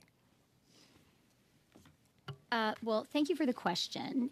And it might be worth reminding you, Mr. McLean, and all of the Conservative members, that you have just been elected on an election platform which actually proposed to increase the deficit for 2021-2022 to a higher level than what was proposed in the Liberal platform. The Conservative platform proposed a $168 billion deficit for 21-22, whereas in the Liberal platform we proposed a deficit of $156.9 billion. And let me emphasize that was our election platform. So I think it's important for Conservatives to be clear with Canadians about what it is you are actually proposing. And if Conservatives are indeed today saying they believe it was wrong to support Canadians and Canadian businesses during the pandemic, if Conservatives are saying they believe it is wrong to provide support to tourism and hospitality who still cannot fully Minister, reopen, you should be Minister, clear and honest with Canadians. No, I'm not finished, Mr. But McLean. you're not answering the question. I You're deflecting. certainly am. So if I can, I certainly get you to am. wrap up, I've got more questions. Pardon me? Just wrap up the answer. Yes. Yep. So I just want to ask, are Conservatives saying it was wrong to provide the service let me ask the questions, 9 million Canadians? Okay. Was that a mistake? Let me ask the Mr. questions. McLean? Point of order. Point of order. So, the problem with the approach you're taking is that everyone is forced just to engage in speech making because you're not imposing any limits on question or answer time. So if you could clarify, both for questioners and answerers, what is the time frame? Because the reason we're getting so much chaos is because you have not told us the speaking time, unlike your predecessor who was very clear how much time we had to ask and answer. Mr. Poilievre, it's at the discretion of the chair, and what I'm allowing for is when there is a question, and not just a statement that's being made, I listen to the question, and then I listen to the answer, and I allow for an answer to be had by the minister, so that there is time for the minister to provide that answer. Thank you. Mr. I didn't McLean. interrupt because my question was not being answered, and I Your wanted to time move was on. stopped. Go ahead, Mr. McLean. Thank you very You much. have 2 minutes. You talk about deep economic scarring that followed the 2008 recession, and I appreciate the narrative you build about the Conservatives' plan versus your plan and what we would have done when what you did. Talk. Okay, let's talk about deep economic scarring from the 2008 recession, where the country got back to balance within a handful of years. How do you see balance coming back to the amount of debt you've piled on Canadians in the last 2 years? $600 billion worth of debt, large amounts of it on the government's own balance sheet, and that's not going to cause economic scarring? We didn't have quantitative easing in 2008. This is a line we've crossed that is going to cause scars for a generation. A generation of Canadians are going to have to pay that back. How can you say that there was scarring in 2008 and not significant scarring now? Okay, a lot of points in there. First of all, probably worth reminding Conservatives of the difference between monetary and fiscal policy. Quantitative easing is the province of the Bank of Canada, and I certainly respect those boundaries. Second of all, in terms of the recovery between 2008 and today, we now have exceeded 100% of jobs recovered. It took 8 months longer, 8 months of pain and suffering for unemployed Canadians to hit that level after 2008. We are on track for a full recovery of GDP in the first quarter of next year, if not sooner. That is 3 months faster than after the 2008 recession, which was less deep. And in terms of the stability of Canada's finances, let me just say, Moody's and S&P have reaffirmed our AAA rating. We have the lowest debt to GDP ratio in the G7. Thank you, Mr. McLean. We're moving to the Liberals. Madame Chatel for 5 minutes. Merci. Thank you very much, Chair. I would like to bring up some points that have been previously raised. When I hear my colleague mention that it's not a good thing that our financial markets are in good health and that it only benefits those people who are the haves, well, I have to think that some workers in Canada do need a financial market that is in good health to be able to survive. I think it's very important for Canadians and for their pension funds that we have healthy markets. And I'm also surprised to hear someone say that stimulus is important, of course, for the economy because that prevents bankruptcies in small and medium-sized businesses. These are the businesses that create jobs and employment in the country. And in fact, it allowed the middle class to survive. So, therefore, to help the most vulnerable amongst us. I'm very concerned when I hear statements to the contrary. This being said, I think it's a time to inform our witnesses today as well about a discussion that we had yesterday.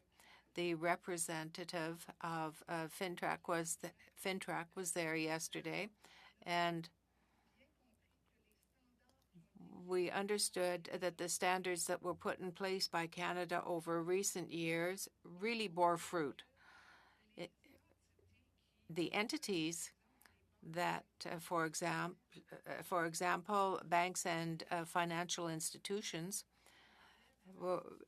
that deal in transactions where there's a red flag, they immediately contact FINTRAC, give them information, and that information is analyzed, sent to the CRA or the persons in charge of organized crime. And there is an inquiry that follows. I know that in our programs we've talked a lot about a Canadian agency to fight crime. The Deputy Prime Minister, everything that has been done has borne fruit. It has succeeded. And all of this leads to the ability to be able to provide help for people who need help in preventing fraud. That is what happens. And I think that we are very well set to prevent fraud and therefore help the vulnerable. Here's my question. Do we really have the tools that we need to help people in Canada, those who are the neediest? Well, that certainly is an excellent question and an excellent statement. I think the answer is yes. It is an important question because I'm quite convinced that Canadians understand the importance of the support. They know that it is necessary for moral reasons, but also for economic reasons. It is something that has to be done to preserve the economic capacity. But at the same time, Canadians do understand as well that it is costly and that it is important to be very sure that the money is going where it was supposed to, where we decided to send the money. And it is for that reason, as you have said, that there are measures in place to control the process. I will close by saying that I am also convinced that most Canadians, the great majority of Canadians, are honest. And they don't like to be on the bad side of the government, and they take on debt only when they must. About 10 minutes left with the minister, and this will take us into a fifth round. So 10 minutes, and we've got up first for the Conservatives, Mr. Chambers, for 5 minutes. Thank you, Mr. Chair. Minister, you just quoted the debt to GDP ratio in the G7. If you combine provincial debt with the federal debt, how do we rank with our peers? Ratings agencies do look at a number of different factors. They look at provincial debt, they look at federal debt, they look at the net debt to GDP ratio. I would also point out that the federal government, let me point out two more things, please, that the federal government is not responsible for the fiscal decisions made by provinces, but thanks to the significant direct transfers made to provinces and thanks to the significant support we provided to the Canadian economy, the fiscal picture of provinces is looking much better now than it did when the pandemic first hit. Thank you. So we're not responsible for the spending decisions, but we are responsible for significant challenges. So if a province were to go bankrupt, I suspect the first place they would come to is the federal government for support. I think we would all agree that would be the case. And you also mentioned federal net debt, which includes the value of the CPP. So I think Canadians would be surprised to understand that the government's taking credit for the value of the CPP and the federal net debt to GDP ratio. So we heard yesterday testimony on job vacancies, and we have record number of job vacancies. So my question would be, has the department or have you looked at some of the potentially distorting effects that some of these supports have had in the job market? We did hear some concern yesterday from some of our witnesses on that. So just to clarify two things, the calculations of net debt to GDP do not include the CPP. They take into account that our spending, that our pensions obligations are fully funded, but they do not take into account the CPP, and they do include the provinces. In terms of the jobs market, we are very aware of the importance of having a strong labor force and labor force participation. That's why early learning and childcare is so important, and that is why Canada is investing so much in immigration. And in fact, we're one of the only countries that has a plan to make up for the immigration that was lost during COVID.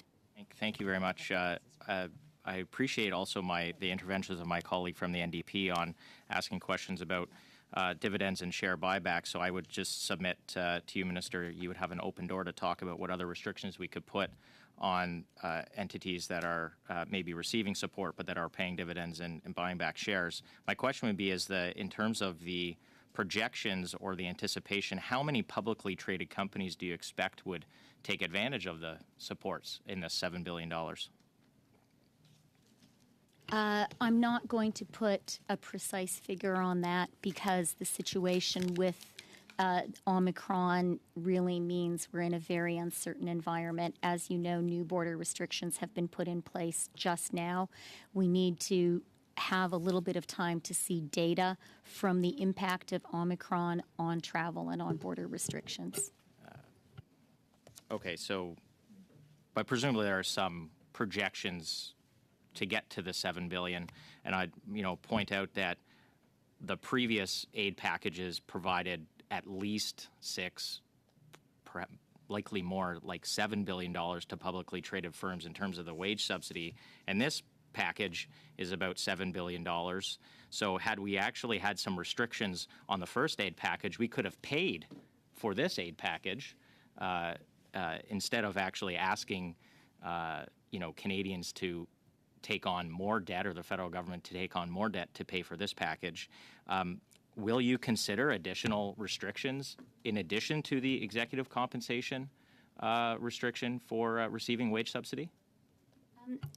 Just to the point about the calculations we have around the likely take-up of the C2 benefit, because it is a good one, I do want to reiterate to members that in view of Omicron, which is a new factor that has emerged since we initially announced these measures, we are making some additional calculations. We'll have more to say on Tuesday when we present the fall economic update, but we are making some calculations and provisions to take into account the possible, although right now, impossible to fully specify the impact of Omicron. Is that number $7 billion not the right number that we're to be projecting? It will have a Thank direct you, Mr. impact Chambers on and Minister, tourism. That is the time. We're moving to the Liberals.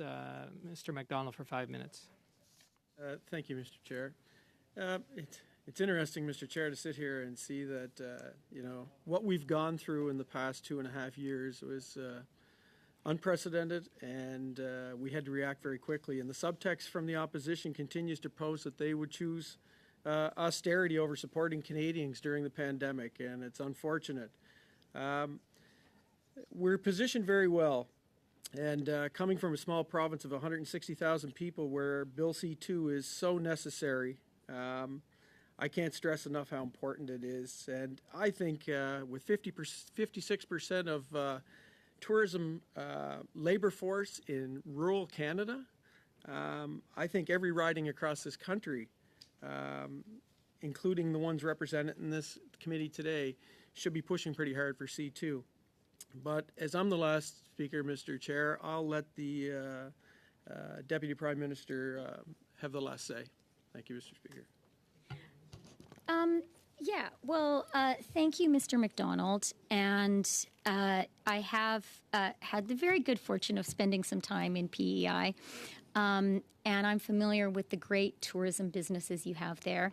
And I've heard directly from them how this virus has hit them, and through no fault of their own. PEI also very admirably put in place some strong coronavirus protection measures, which inevitably had an impact on your tourism industry.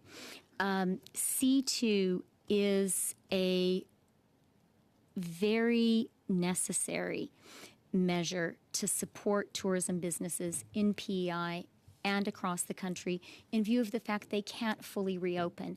And I must say, when we announced these measures at the end of October, we didn't know that Omicron was coming, but we knew there was uncertainty, and we knew it was still impossible for those businesses to fully reopen. I'm very glad that we're able to provide this support. Mr. MacDonald, is that your time? No, I'm good. Okay, well, thank you very much. Well, Minister, we thank you very much on behalf of the Standing Committee on Finance. We thank you for coming before us, for answering many fulsome questions to Bill C2, a very important piece of legislation that we all want to see passed in the House as quickly as possible. And on behalf of this committee, we thank you. And we thank also, of course... Can I say one final thing, just very specific? Sure. One final thing. I know you're pressed for time, but Minister? For sure. But I do think it's important to be precise. And I do want to say to Mr. Chambers that in the heat of the moment and the flurry of different specific measures of debt we were discussing, I will be precise.